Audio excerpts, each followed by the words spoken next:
ನಿಶ್ಚಯವಾಗಿ ಹರೇ ಕೃಷ್ಣ. ಎಲ್ಲರಿಗೂ ಸ್ವಾಗತ.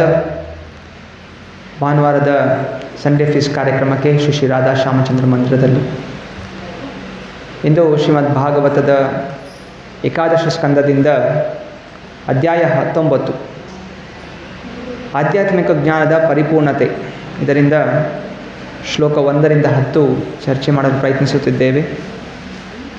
ಹಿಂದಿನ ಅಧ್ಯಾಯದಲ್ಲಿ ಅಂದರೆ 17-18ರಲ್ಲಿ ಕೃಷ್ಣ ಉದ್ಧವನಿಗೆ ವರ್ಣಾಶ್ರಮ ಧರ್ಮವನ್ನು ವಿವರಿಸಿದ್ದ. 4 ವರ್ಣ, ಬ್ರಾಹ್ಮಣ, ಕ್ಷತ್ರಿಯ, ವೈಶ್ಯ, ಶೂದ್ರ, ಹಾಗೂ 4 ಆಶ್ರಮ, ಬ್ರಹ್ಮಚಾರಿ, ಗೃಹಸ್ಥ, ವಾನಪ್ರಸ್ಥ, ಸನ್ಯಾಸಿ. ಈ ವರ್ಣ ಹಾಗೂ ಆಶ್ರಮಗಳ ನಿಯಮಗಳು, ಪದ್ಧತಿಗಳು, ಇದನ್ನು ಪಾಲನೆ ಮಾಡೋದರಿಂದ ಏನು ಸಾಧನೆ ಮಾಡಬೇಕು, ಇದೆಲ್ಲವೂ ಕೂಡ ಭಗವಂತ ವಿವರಿಸಿದ್ದಾನೆ. ಈಗ ಮುಂದೆ ಭಗವಂತ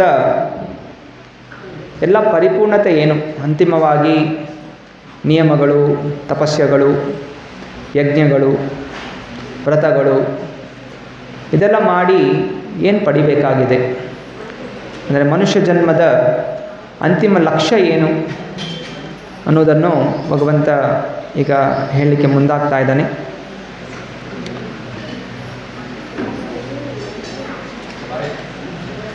ಶ್ರೀ ಭಗವಾನುವಾಚ ಯೋ ವಿದ್ಯಾಶ್ರುತ ಸಂಪನ್ನಃ ಆತ್ಮವಾನ್ನಾನುಮಾನಿಕಃ ಮಾಯಾ ಮಾತ್ರಂ ಇದಂ ಜ್ಞಾತ್ವಾ ಜ್ಞಾನಂ ಚ ಮಯಿ ಸನ್ಯಸೇತ್. ಭಗವಂತ ಹೇಳಿದನು, ಒಬ್ಬ ಆತ್ಮಸಾಕ್ಷಾತ್ ಪಡೆದಂಥ ವ್ಯಕ್ತಿಯು ಸಂಪೂರ್ಣ ಆಧ್ಯಾತ್ಮಿಕ ಶಾಸ್ತ್ರಗಳ ಜ್ಞಾನವನ್ನು ಪಡೆದಂಥವನು ಯಾರು ಊಹಾತ್ಮಿಕ ಚಿಂತನೆಗಳಿಂದ ಮುಕ್ತನಾಗಿದ್ದಾನೋ, ಈ ಸಮಸ್ತ ಜಗತ್ತು ಭ್ರಮೆಯಿಂದ ತಿಳಿದಿದ್ದಾನೋ, ಅವನು ತನ್ನ ಜ್ಞಾನವನ್ನು ಹಾಗೂ ಜ್ಞಾನ ಪಡೆಯುವಂಥ ಮಾರ್ಗವನ್ನು ನನಗೆ ಸಮರ್ಪಣೆ ಮಾಡಬೇಕು. ಜ್ಞಾನಿನಸ್ತ್ವಹಂ ಏವೇಷ್ಟಃ ಸ್ವಾರ್ಥೋ ಹೇತುಶ್ಚ ಸಮ್ಮತಃ ಸ್ವರ್ಗಶ್ಚೈವ ಅಪವರ್ಗಶ್ಚ ನಾನ್ಯವರ್ಥ ಮತ್ಕೃತೆ ಪ್ರಿಯಃ. ಬುದ್ಧಿವಂತರಿಗೆ, ಆತ್ಮಸಾಕ್ಷಾತ್ಕಾರ ಪಡೆದಂತಹ ವಿದ್ವಾಂಸರಿಗೆ ಆರಾಧ್ಯ ಇರುವಂತಹ ಏಕೈಕ ವಸ್ತು ನಾನೇ. ಜೀವನದ ಪರಿಪೂರ್ಣತೆಯು ಅಂತಿಮ ಲಕ್ಷ್ಯವೂ ನಾನೇ. ಇದೇ ಸಕಲ ಜ್ಞಾನದ ಸಾರಾಂಶ. ನಿಶ್ಚಯವಾಗಿ ಎಲ್ಲರ ಸಂತೋಷಕ್ಕೋಸ್ಕರ ಹಾಗೂ ದುಃಖಗಳಿಂದ ಮುಕ್ತಿಗೋಸ್ಕರ ನಾನೇ ಕಾರಣಕರ್ತ. ಅಂತಹ ಜ್ಞಾನವನ್ನು ತಿಳಿದಂತಹ ವ್ಯಕ್ತಿಗಳಿಗೆ ನನ್ನನ್ನು ಬಿಟ್ಟು ಬೇರೆ ಯಾವುದೇ ರೀತಿಯ ಮಾರ್ಗವಿಲ್ಲ. ಜ್ಞಾನ ವಿಜ್ಞಾನ ಸಂಸಿದ್ಧ ಪದಂ ಶ್ರೇಷ್ಠಂ ವಿದುರ್ಮಮ ಜ್ಞಾನಿ ಪ್ರಿಯತಮೋತಮೇ ಜ್ಞಾನೇನಾಸೌ ಬಿವರ್ತಮಾಂ. ಯಾರು ಈ ಥರ ಶಾಸ್ತ್ರಗಳನ್ನು ಅಧ್ಯಯನ ಮಾಡಿ ಪರಿಪೂರ್ಣತೆಯನ್ನು ಪಡೆದಿದ್ದಾರೋ ಅವರಿಗೆ ನನ್ನ ಪಾದ ಪದ್ಮಗಳ ಆಶ್ರಯವೇ ಏಕೈಕ ಲಕ್ಷ್ಯ. ಅಂತಹ ಆಧ್ಯಾತ್ಮಿಕ ಚಿಂತಕರು ನನಗೆ ತುಂಬ ಪ್ರಿಯವಾದಂತಹವರು. ಹಾಗೂ ಇಂತಹ ಪರಿಪೂರ್ಣ ಜ್ಞಾನದಿಂದ ಅವನು ನನ್ನ ಹತ್ತಿರ ಬರುತ್ತಾನೆ ಹಾಗೂ ಸಂತೋಷವಾಗಿರುತ್ತಾನೆ. ತಪಸ್ತೀರ್ಥಂ ಜಪೋದಾನಂ ಪವಿತ್ರಾನಿತರಾನಿ ಚ ನಾಲಂ ಕುರ್ವಂತಿ ತಾಂ ಸಿದ್ಧಿಂ ಯಾ ಜ್ಞಾನ ಕಲಯಾ ಕೃತ. ತಪಸ್ಯಗಳಿಂದ, ತೀರ್ಥಕ್ಷೇತ್ರಗಳಿಗೆ ಹೋಗೋದರಿಂದ, ಜಪಿಸುವುದರಿಂದ, ದಾನ ನೀಡುವುದರಿಂದ, ಇನ್ನು ಅನೇಕ ಪುಣ್ಯ ಕಾರ್ಯಗಳಿಂದ ಮಾಡುವುದರಿಂದ ಸಿಗುವಂತಹ ಒಂದು ಪರಿಪೂರ್ಣತೆಯು ನನಗೆ ಶರಣಾಗುವುದರ ಒಂದು ಸಣ್ಣ ಭಾಗವಾಗಿದೆ ಅಷ್ಟೆ.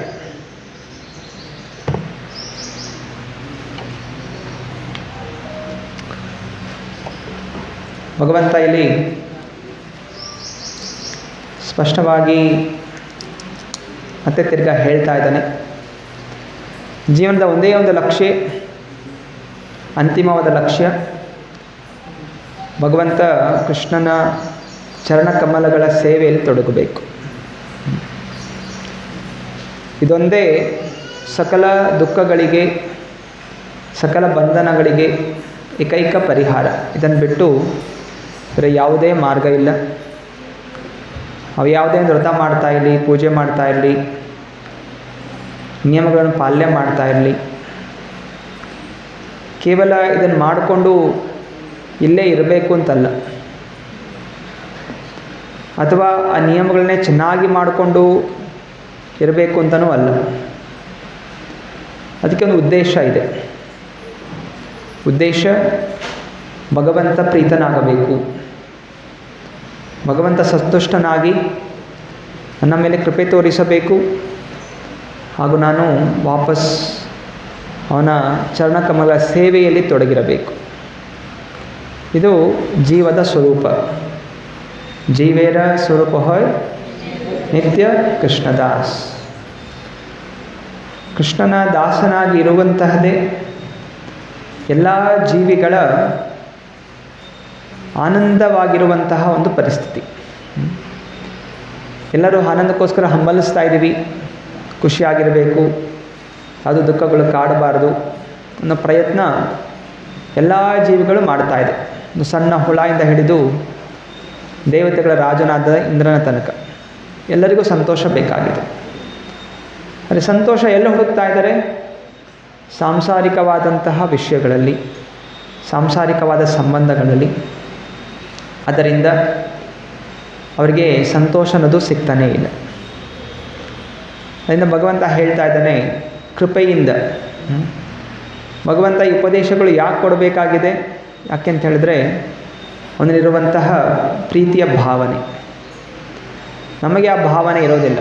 ನಮ್ಗೆ ಯಾರಾದರೂ ನಮಗೆ ನಿಂದನೆ ಮಾಡಿದ್ರೆ, ನಮಗೆ ಬೈದರೆ ನಾವು ಯೋಚನೆ ಮಾಡ್ತೀವಿ, ಆ ವ್ಯಕ್ತಿ ಆದಷ್ಟು ಶೀಘ್ರವಾಗಿ ಹಾಳಾಗಬೇಕು ಅಂತ ಚಿಂತನೆ ಮಾಡ್ತೀವಿ. ಯಾವುದೇ ರೀತಿಯ ಒಳ್ಳೆಯ ಉಪದೇಶ ಕೊಡಲಿಕ್ಕೆ ಹೋಗೋದಿಲ್ಲ.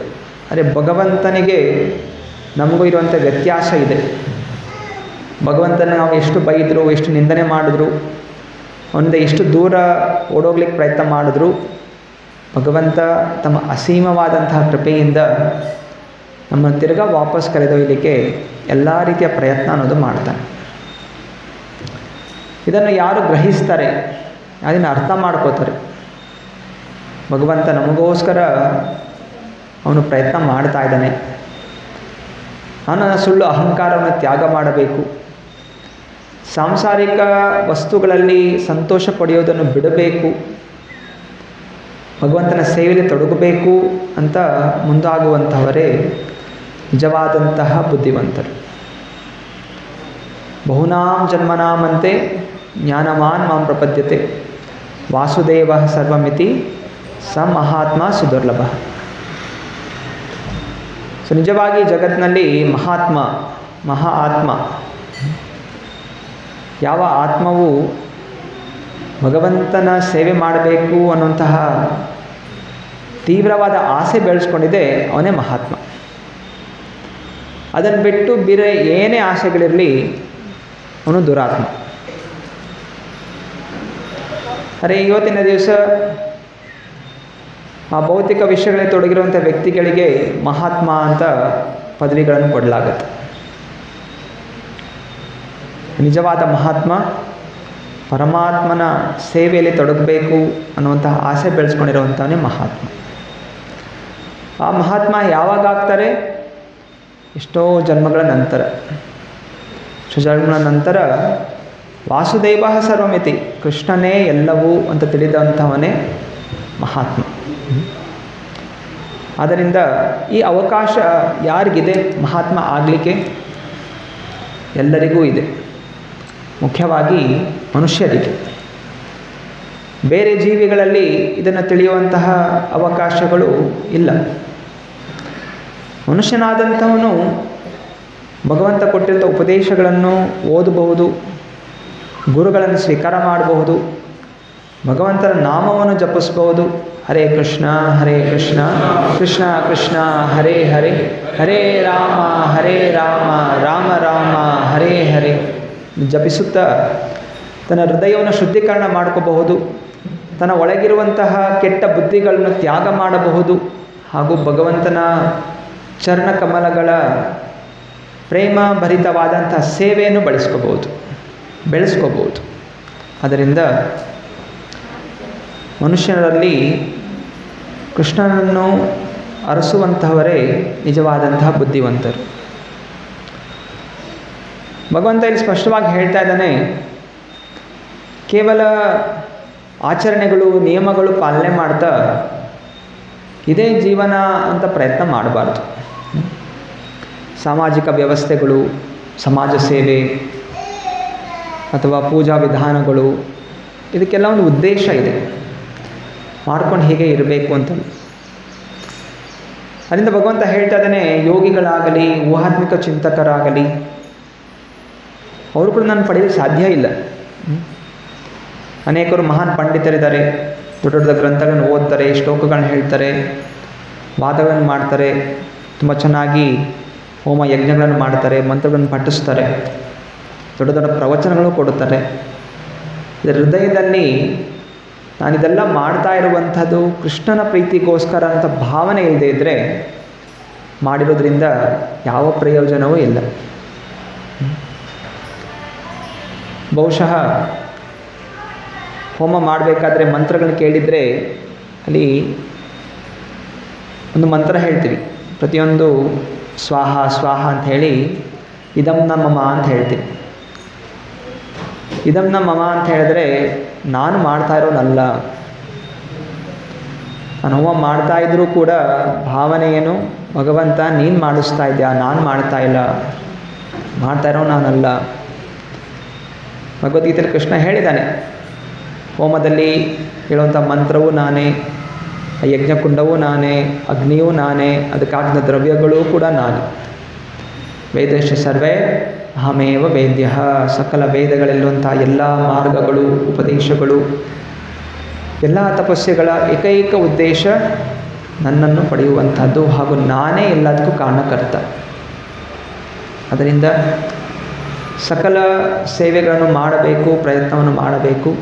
ಆದರೆ ಭಾವನೆ ಏನಿರಬೇಕು, ಭಗವಂತ ಎಲ್ಲವೂ ನೀನೇ, ನನ್ನ ಪ್ರಯತ್ನವೂ ಕೂಡ ನಿನ್ನಿಂದಲೇ, ದಯವಿಟ್ಟು ನನ್ನ ಒಂದು ಈ ಸಣ್ಣ ಪ್ರಯತ್ನವನ್ನು ಸ್ವೀಕರಿಸು, ದಯವಿಟ್ಟು ನಿಮ್ಮ ಪಾದ ಪದ್ಮಗಳ ಆಶ್ರಯವನ್ನು ನೀಡು ಅನ್ನುವಂಥ ಭಾವನೆ ಯಾರು ಬೆಳೆಸ್ಕೋತಾರೆ, ಕೃಷ್ಣ ಹೇಳ್ತಾ ಇದ್ದಾನೆ, ಅಂಥವರು ಶೀಘ್ರವಾಗಿ ನನ್ನನ್ನು ಪಡೆಯುತ್ತಾರೆ.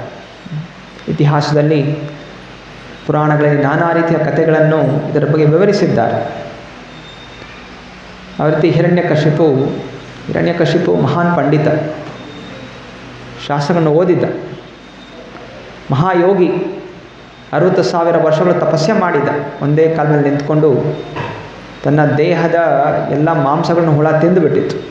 ಹಾಗೂ ಆ ಒಳಗಡೆಯಿಂದ ಒಂದು ಜ್ವಾಲೆ ಉತ್ಪನ್ನ ಆಗಿತ್ತು, 14 ಲೋಕಗಳನ್ನು ಸುಡುತ್ತಾ ಇತ್ತು. ಯೋಗಿ ಇದೆಲ್ಲ ಇದ್ದರೂ ಕೂಡ ಅವನಿಗೆ ಭಗವಂತ ಯಾರು ಅಂತ ಗೊತ್ತಾಗಲಿಲ್ಲ. ಭಗವಂತನ ಸೇವೆ ಮಾಡಬೇಕು ಅಂತ ಭಾವನೆ ಬರಲಿಲ್ಲ. ಆದರೆ 5 ವರ್ಷದ ಪ್ರಹ್ಲಾದ ಏನು ಮಹಾನ್ ಪಂಡಿತನಲ್ಲ, ಅಂತಹ ಯೋಗ ಏನೋ ಸಿದ್ಧಿಗಳು ಕೂಡ ಏನೂ ಮಾಡಿರಲಿಲ್ಲ. ಕೇವಲ ಅವನು ತನ್ನ ಗುರುಗಳಿಗೆ ಶರಣಾಗಿದ್ದ. ನಾರದ ಮುನಿಗಳನ್ನು ಗುರುಗಳಾಗಿ ಸ್ವೀಕಾರ ಮಾಡಿ ಅವರಿಂದ ಭಗವಂತನ ನಾಮವನ್ನು ಜಪಿಸುವಂಥ ಉಪದೇಶವನ್ನು ಪಡ್ಕೊಂಡಿದ್ದ. ಸತತವಾಗಿ ಹರೇ ಕೃಷ್ಣ ಕೃಷ್ಣ ಕೃಷ್ಣ ಹರೇ ಹರೇ, ಹರೇ ರಾಮ ರಾಮ ರಾಮ ಹರೇ ಹರೇ ಜಪಿಸುತ್ತಾ ಅದರಲ್ಲಿ ಆನಂದಿಸ್ತಾ ಇದ್ದ. ಸೊ ಅದರಿಂದ ಈ ವ್ಯಕ್ತಿ ಹಿರಣ್ಯಕಶಿಪು ಕರ್ಮಯೋಗಿ, ಜ್ಞಾನಯೋಗಿ, ಅಷ್ಟಾಂಗ ಯೋಗಿ ಎಲ್ಲವೂ ಕೂಡ ಇತ್ತು ಅವನಲ್ಲಿ. ಆದರೆ ಭಗವಂತ ಇಲ್ಲ. ಆದರೆ ಪ್ರಹ್ಲಾದ 5 ವರ್ಷದ ಬಾಲಕ, ಇದ್ಯಾವುದೂ ಇಲ್ಲದೆ ಇದ್ದರೂ ಕೂಡ ಏಕೈಕ ಭಾವನೆ ಗುರು ಕೃಷ್ಣ. ನನ್ನ ಜೀವನದಲ್ಲಿ ಒಂದೇ ಒಂದು ಉದ್ದೇಶ, ಗುರುಗಳನ್ನು ತೃಪ್ತಿಪಡಿಸಬೇಕು, ಕೃಷ್ಣನ ತೃಪ್ತಿಪಡಿಸಬೇಕು. ಸೊ ಈ ಭಾವನೆ ಇರೋ ಕಾರಣ ಭಗವಂತ ಪ್ರಹ್ಲಾದನ ಎತ್ತಿ ಹಿಡಿದ. ಇವತ್ತು ಕೂಡ ಹಾಗೂ ಮುಂದೆ ಬರುವಂತಹ ಸಮಯದಲ್ಲೂ ಕೂಡ ಪ್ರಹ್ಲಾದನ ಗುಣಗಾನ ಆಗುತ್ತೆ, ಎಷ್ಟು ಮಹಾನ್ ಭಕ್ತ ಅಂತ. ಹಿರಣ್ಯಕಶಿಪು ಅಷ್ಟೆಲ್ಲ ಸಾಧನೆ ಮಾಡಿದರೂ ಕೂಡ ಅವನು ದುಷ್ಟ ವ್ಯಕ್ತಿ ಅಂತ ಅವನ ನಿಂದನೆ ಆಗುತ್ತೆ. ಆದ್ದರಿಂದ ಭಗವಂತನ ಶರಣಾಗತಿ ಹೊಂದೋದರಲ್ಲಿ ನಮಗೆ ಯಾವುದೇ ರೀತಿ ನಷ್ಟ ಇಲ್ಲ. ನಿಜವಾಗಿಯೂ ನಮಗೆ ಶಾಶ್ವತವಾದಂತಹ ಸಂತೋಷ, ಶಾಶ್ವತವಾದ ಕೀರ್ತಿ ನಮಗೆ ಸಿಗುತ್ತೆ. ಎಲ್ಲರಿಗೂ ಸಂತೋಷ ಬೇಕು, ಹಾಗೂ ತಮ್ಮನ್ನು ಗ್ರಹಿಸಬೇಕು, ನಮ್ಮನ್ನು ಕೊಂಡಾಡಬೇಕು ಅಂತ ಭಾವನೆ ಇದೆ. ಆದರೆ ಭೌತಿಕ ಜನರಿಂದ ಕೊಂಡಾಡಿಸ್ಕೊಳ್ಳೋದ್ರಿಂದ, ಅದೇ ನಾವೇ ನಮಗೆ ಕೊಂಡಾಡಿಸ್ಕೊಳ್ಳೋದ್ರಿಂದ ಅದೇ ರೀತಿಯ ಪ್ರಯೋಜನ ಆಗೋದಿಲ್ಲ. ನಮ್ಮನ್ನು ಯಾರು ಕೊಂಡಾಡಬೇಕು? ಭಗವಂತ ಕೊಂಡಾಡಬೇಕು. ಎಂತಹ ಮಹಾನ್ ಭಕ್ತ ಅಂತ ಭಗವಂತನಿಂದ ಹೇಳಿಸ್ಕೋಬೇಕು. ಅದು ಜೀವನದ ಪರಿಪೂರ್ಣತೆ. ಯಾರಿಗೆ ಹೇಳ್ತಾನೆ ಆ ಭಗವಂತ? ಯಾರು ನಿಸ್ವಾರ್ಥ ನಿಷ್ಕಾಮ ಭಾವನೆಯಿಂದ ಅವನ ಪಾದಗಳ ಸೇವೆಗಳಿಗೆ ಮುಂದಾಗುತ್ತಾರೋ ಅಂಥವನನ್ನು ಭಗವಂತ ಎತ್ತಿ ಹಿಡಿತಾನೆ. ಆದ್ದರಿಂದ ಇಲ್ಲಿ ಉದ್ಧವ ಹೇಳ್ತಾ ಇದ್ದಾನೆ, ನಾವು ಈ ಜಗತ್ತಲ್ಲಿ ಬಿದ್ದೋಗ್ಬಿಟ್ಟಿದ್ದೀವಿ. ಈ ಜಗತ್ತಿನಿಂದ ವಾಪಸ್ ಎದ್ದು ಹೋಗಲಿಕ್ಕೆ ನಮಗೆ ಯೋಗ್ಯತೆಯೇ ಇಲ್ಲ. ಅಂತಹ ಭಯಂಕರವಾದಂತಹ ಪಾಪದ ಒಂದು ಜೀವನದಲ್ಲಿ ನಾವು ಮುಳುಗೋಗ್ಬಿಟ್ಟಿದ್ದೀವಿ.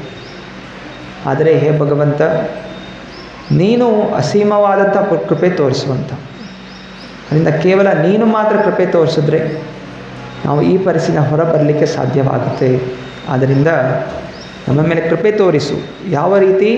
ಉಪದೇಶಗಳ ಮೂಲಕ ಉಪದೇಶಗಳನ್ನು ಕೊಡು. ಭಗವದ್ಗೀತಾ, ಭಾಗವತ, ಚೈತನ್ಯ ಚರಿತಾಮೃತ ಇದೆಲ್ಲವೂ ಕೂಡ ಭಗವಂತ ನಮಗೆ ಕೊಟ್ಟಿರುವಂತಹ ಉಪದೇಶ. ಯಾವ ರೀತಿ ನಾವು ಜೀವನ ನಡೆಸಬೇಕು, ಜೀವನದ ಕರ್ತವ್ಯಗಳೇನು, ಯಾವ ರೀತಿ ಭಾವನೆಗಳನ್ನು ಬೆಳೆಸ್ಕೋಬೇಕು, ಅದನ್ನು ಕೇಳಿ ಕೇಳಿ ಕೇಳಿ ನಾವು ನಿಮಗೆ ಶರಣಾಗ್ತೀವಿ ಅನ್ನುವಂತಹ ಒಂದು ಮಾತನ್ನು ಉದ್ಧವ ಪ್ರಕಟ ಮಾಡ್ತಾ ಇದ್ದಾರೆ. ಮಹಾಭಾರತದಲ್ಲಿ ಒಂದು ಸಣ್ಣ ಕಥೆ ಹೇಳ್ತಾರೆ, ಯಾವ ರೀತಿ ಭೌತಿಕ ಜಗತ್ತಿನಲ್ಲಿ ಜೀವನ ಅಂತ. ಒಮ್ಮೆ ಒಬ್ಬ ಯುವರಾಜ ಹಿಂಗೆ ಬೇಟೆ ಆಡಲಿಕ್ಕೆ ಅಂತ ಕುದುರೆ ಮೇಲೆ ಹೋಗ್ತಾ ಇರ್ತಾನೆ. ಆದರೆ ಇದ್ದಕ್ಕಿದ್ದ ಹಾಗೆ ಅಲ್ಲೊಂದು ದೊಡ್ಡ ಹಾಳು ಬಾವಿ ಇರುತ್ತೆ. ಜಾರಿ ಆ ಬಾವಿಯೊಳಗೆ ಬಿದ್ದೋಗ್ಬಿಡ್ತಾನೆ. ಆದರೆ ಬೀಳ್ತಾ ಬೀಳ್ತಾ ಅಲ್ಲಿ ಅನೇಕ ಕೊಂಬೆಗಳಿರುತ್ತೆ, ಬಳ್ಳಿಗಳದು. ಆ ಬಳ್ಳಿನ ಹಿಡ್ಕೊಂಡ್ಬಿಡ್ತಾನೆ, ಕೆಳಗೆ ಬೀಳೋದಿಲ್ಲ. ಸುತ್ತಮುತ್ತ ನೋಡ್ತಾನೆ, ಎಲ್ಲಿದ್ದೀನಿ ಅಂತ ನೋಡ್ತಾ ಇದ್ದ ಹಾಗೆ ನೋಡ್ತಾನೆ, ಕೆಳಗಡೆ ಅನೇಕ ಹಾವುಗಳಿದೆ. ಬಾವಿಯ ಕೆಳಗಡೆ ಅಂಧಕಾರದ ಬಾವಿ. ಮತ್ತೆ ನೋಡ್ತಾನೆ, ಅವನು ಕೂಗ್ತಾ ಇದ್ದ ಹಾಗೆ ಅಲ್ಲೊಂದು ಹುಲಿ ಕೂಡ ಬಂದ್ಬಿಟ್ಟಿದೆ.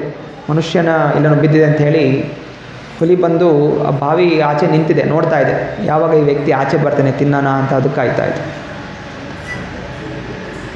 ಮತ್ತೆ ನೋಡ್ತಾನೆ, ಆ ಒಂದು ಬಳ್ಳಿಯನ್ನು ಏನು ಹಿಡ್ಕೊಂಡಿದ್ದಾನೆ, ಆ ಕಡೆ ಈ ಕಡೆ 2 ಇಲಿಗಳು ಕಡಿತಾ ಇದೆ. ಅದು ಒಂದು ಬಿಳಿ ಇಲಿ, ಒಂದು ಕಪ್ಪು ಇಲಿ. ಅನಂತರ ಆ ಮರದ ಕೊಂಬೆ ಮೇಲ್ಗಡೆ ಇನ್ನೊಂದು ಮರದ ಕೊಂಬೆ ಇದೆ, ಅಲ್ಲೊಂದು ಜೇನಿನ ಹುತ್ತ ಇದೆ. ಆ ಜೇನು ಹುತ್ತದಿಂದ ಆ ಜೇನು ಹುಳಗಳು ಬಂದು ಕಚ್ತಾ ಇದೆ. ಯಾಕಂದರೆ ಇವನು ಜಾರು ಬಿದ್ನಲ್ಲ, ಅದು ಎಲ್ಲ ಅಲ್ಲಾಡಿರೋ ಕಾರಣ ಅವಾಗೆಲ್ಲ ಜೇನು ಹುಳಕ್ಕೆ ಕೋಪ ಬಂದವ್ರು ಬಂದು ಕಚ್ತಾ ಇದೆ. ಹೀಗೆಲ್ಲ ಪರಿಸ್ಥಿತಿ ಇದ್ದರೂ ಕೂಡ ಅವನು ಇದ್ದಕ್ಕಿದ್ದ ಹಾಗೆ ತನ್ನ ಮುಖದ ಮೇಲೆ ಒಂದು ಹನಿ ಬೀಳುತ್ತೆ. ಏನಿದು ಹನಿ ಬಿತ್ತು ಅಂತ ಹೇಳಿ ಹಿಂಗೆ ನೋಡ್ತಾನೆ, ಇನ್ನೊಂದು ಹನಿ ಬೀಳುತ್ತೆ, ಬಾಯಿ ಮೇಲೆ ಬೀಳುತ್ತೆ. ಅದು ಜೇನುತುಪ್ಪ. ಅದನ್ನು ನೆಕ್ಬಿಟ್ಟು ಅವನಿಗೆ ಎಷ್ಟು ಆನಂದವಾಗಿದೆ ಅಂತ ಹೇಳಿ ಅವನು ಖುಷಿ ಪಡ್ತಾನೆ. ಇದು ನಮ್ಮೆಲ್ಲ ಜೀವನದ ಒಂದು ಸನ್ನಿವೇಶ. ಎಂತಹ ಭಯಂಕರ ಪರಿಸ್ಥಿತಿ ಇದೆ. ಅರೆ ಸಣ್ಣ ಒಂದು ಹನಿ, ಆ ಜೇನುತುಪ್ಪದ ಒಂದು ಹನಿಗೋಸ್ಕರ ಹನಿಯಿಂದ ನಾವು ಆನಂದಿಸ್ತಾ ಇದ್ದೀವಿ. ಇದನ್ನು ಆಚಾರ್ಯರು ವಿವರಿಸ್ತಾರೆ. ಇದೆಲ್ಲ ಏನಿದು ಅಂತ ಹೇಳಿದ್ರೆ, ಆ ಬಾವಿ ಕೆಳಗಿರುವಂತಹದ್ದು ಆ ಸರ್ಪಗಳು ಜೀವನದಲ್ಲಿ ಬರುವಂತಹ ನಾನಾ ರೀತಿಯ ಕಷ್ಟಗಳು, ಅನೇಕ ಕಷ್ಟಗಳು ಬರುತ್ತೆ. ಯಾರ ಜೀವನದಲ್ಲೂ ಆರಾಮಿಲ್ಲ, ಬಂದೇ ಬರುತ್ತೆ.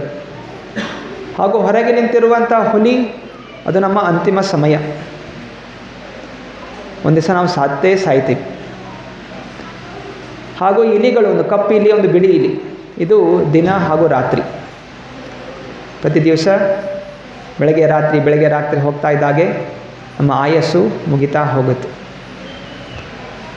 ಹಾಗೂ ಈ ಜೇನು ಹುಳಗಳು ಕಡಿತಾ ಇರುವಂಥದ್ದು, ಇದು ಸಣ್ಣ ಸಣ್ಣ ಕಷ್ಟಗಳು ಜೀವನದಲ್ಲಿ. ಏನೋ ಒಂದು ಮೈ ನೋವು, ಕಾಲು ನೋವು, ಜ್ವರ, ಏನೋ ಒಂದು ಬರ್ತಾನೆ ಇರುತ್ತೆ. ಇದೆಲ್ಲ ಕಡಿತಾ ಇದೆ. ಅದ್ರ ಮಧ್ಯದಲ್ಲಿ ಒಂದು ಜೇನಿನ ಹನಿ ಬೀಳ್ತಾ ಇದೆ. ಅದು ಏನು, ಈ ಸಂಸಾರದ ಒಂದು ಆಕರ್ಷಣೆ. ಹೆಂಡತಿ ಬಂದು, ಸುಂದರವಾದ ಹೆಂಡತಿ, ಚೆನ್ನಾಗಿ ಅಡುಗೆ ಮಾಡಿಕೊಟ್ಲು, ಮಕ್ಕಳು, ಸಣ್ಣ ಸಣ್ಣ ಮಕ್ಕಳು ತೊದಲು ಮಾತಾಡ್ತಾರೆ, ಸ್ನೇಹಿತರು ಗುಣಗಾನ ಮಾಡ್ತಾರೆ, ಮಹಾನ್ ವ್ಯಕ್ತಿ ನೀನು, ಇಂಥ ಬುದ್ಧಿ ಇದೆ, ಅದಿದೆ. ಸೊ ಇಂತಹ ಒಂದು ಕೀರ್ತಿಗೋಸ್ಕರ, ಇಂತಹ ಒಂದು ಆಸಕ್ತಿಯಿಂದ ವ್ಯಕ್ತಿ ನಾನು ಸುಖವಾಗಿದ್ದೀನಿ, ಈ ಸುಖ ಇನ್ನೂ ಹಾಗೆ ಇರಬೇಕು, ಇನ್ನೂ ಜಾಸ್ತಿ ಆಗಬೇಕು ಅಂತ ಬಯಸ್ತಾನೆ. ಸೊ ಆದ್ದರಿಂದ ಮಹಾಭಾರತ ಹಾಗೂ ಎಲ್ಲ ಆಚಾರ್ಯರು ನಮಗೆ ಹೇಳ್ತಾ ಇದ್ದಾರೆ, ಬುದ್ಧಿವಂತನಾದಂಥವ್ನು ಏನು ಮಾಡಬೇಕು ಈ ಪರಿಸ್ಥಿತಿಯಲ್ಲಿರಬೇಕಾದ್ರೆ? ಬಾವಿಯಲ್ಲಿ ಬಿದ್ದಿರೋಂಥ ವ್ಯಕ್ತಿ ಏನು ಮಾಡಬೇಕು? ಜೋರಾಗಿ ಕೂಗಬೇಕಲ್ಲ, ಕಾಪಾಡಿ ಕಾಪಾಡಿ ಅಂತ.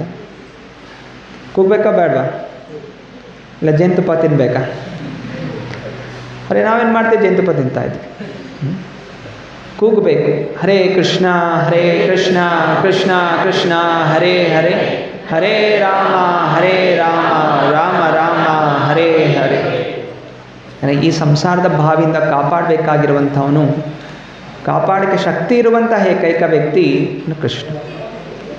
ಅದರಿಂದ ಅವನ ನಾಮವನ್ನು ಜೋರಾಗಿ ಕೂಗೋದ್ರಿಂದ, ಅದರಿಂದ ಅವನು ಕೇಳಿಸ್ಕೊಂಡ್ರೆ, ಯಾವಾಗ ಅವನಿಗೆ ಕೇಳುತ್ತೆ? ನಾವು ಮಾಡುವಂತಹ ಆ ಪ್ರಾರ್ಥನೆ, ಆ ಜಪ ಶ್ರದ್ಧೆಯಿಂದ ಆಗಿದ್ರೆ. ಜೇನುತುಪ್ಪ ತಿನ್ಕೊಂಡು ಜಪಿಸಿದ್ರೆ ಇಲ್ಲ,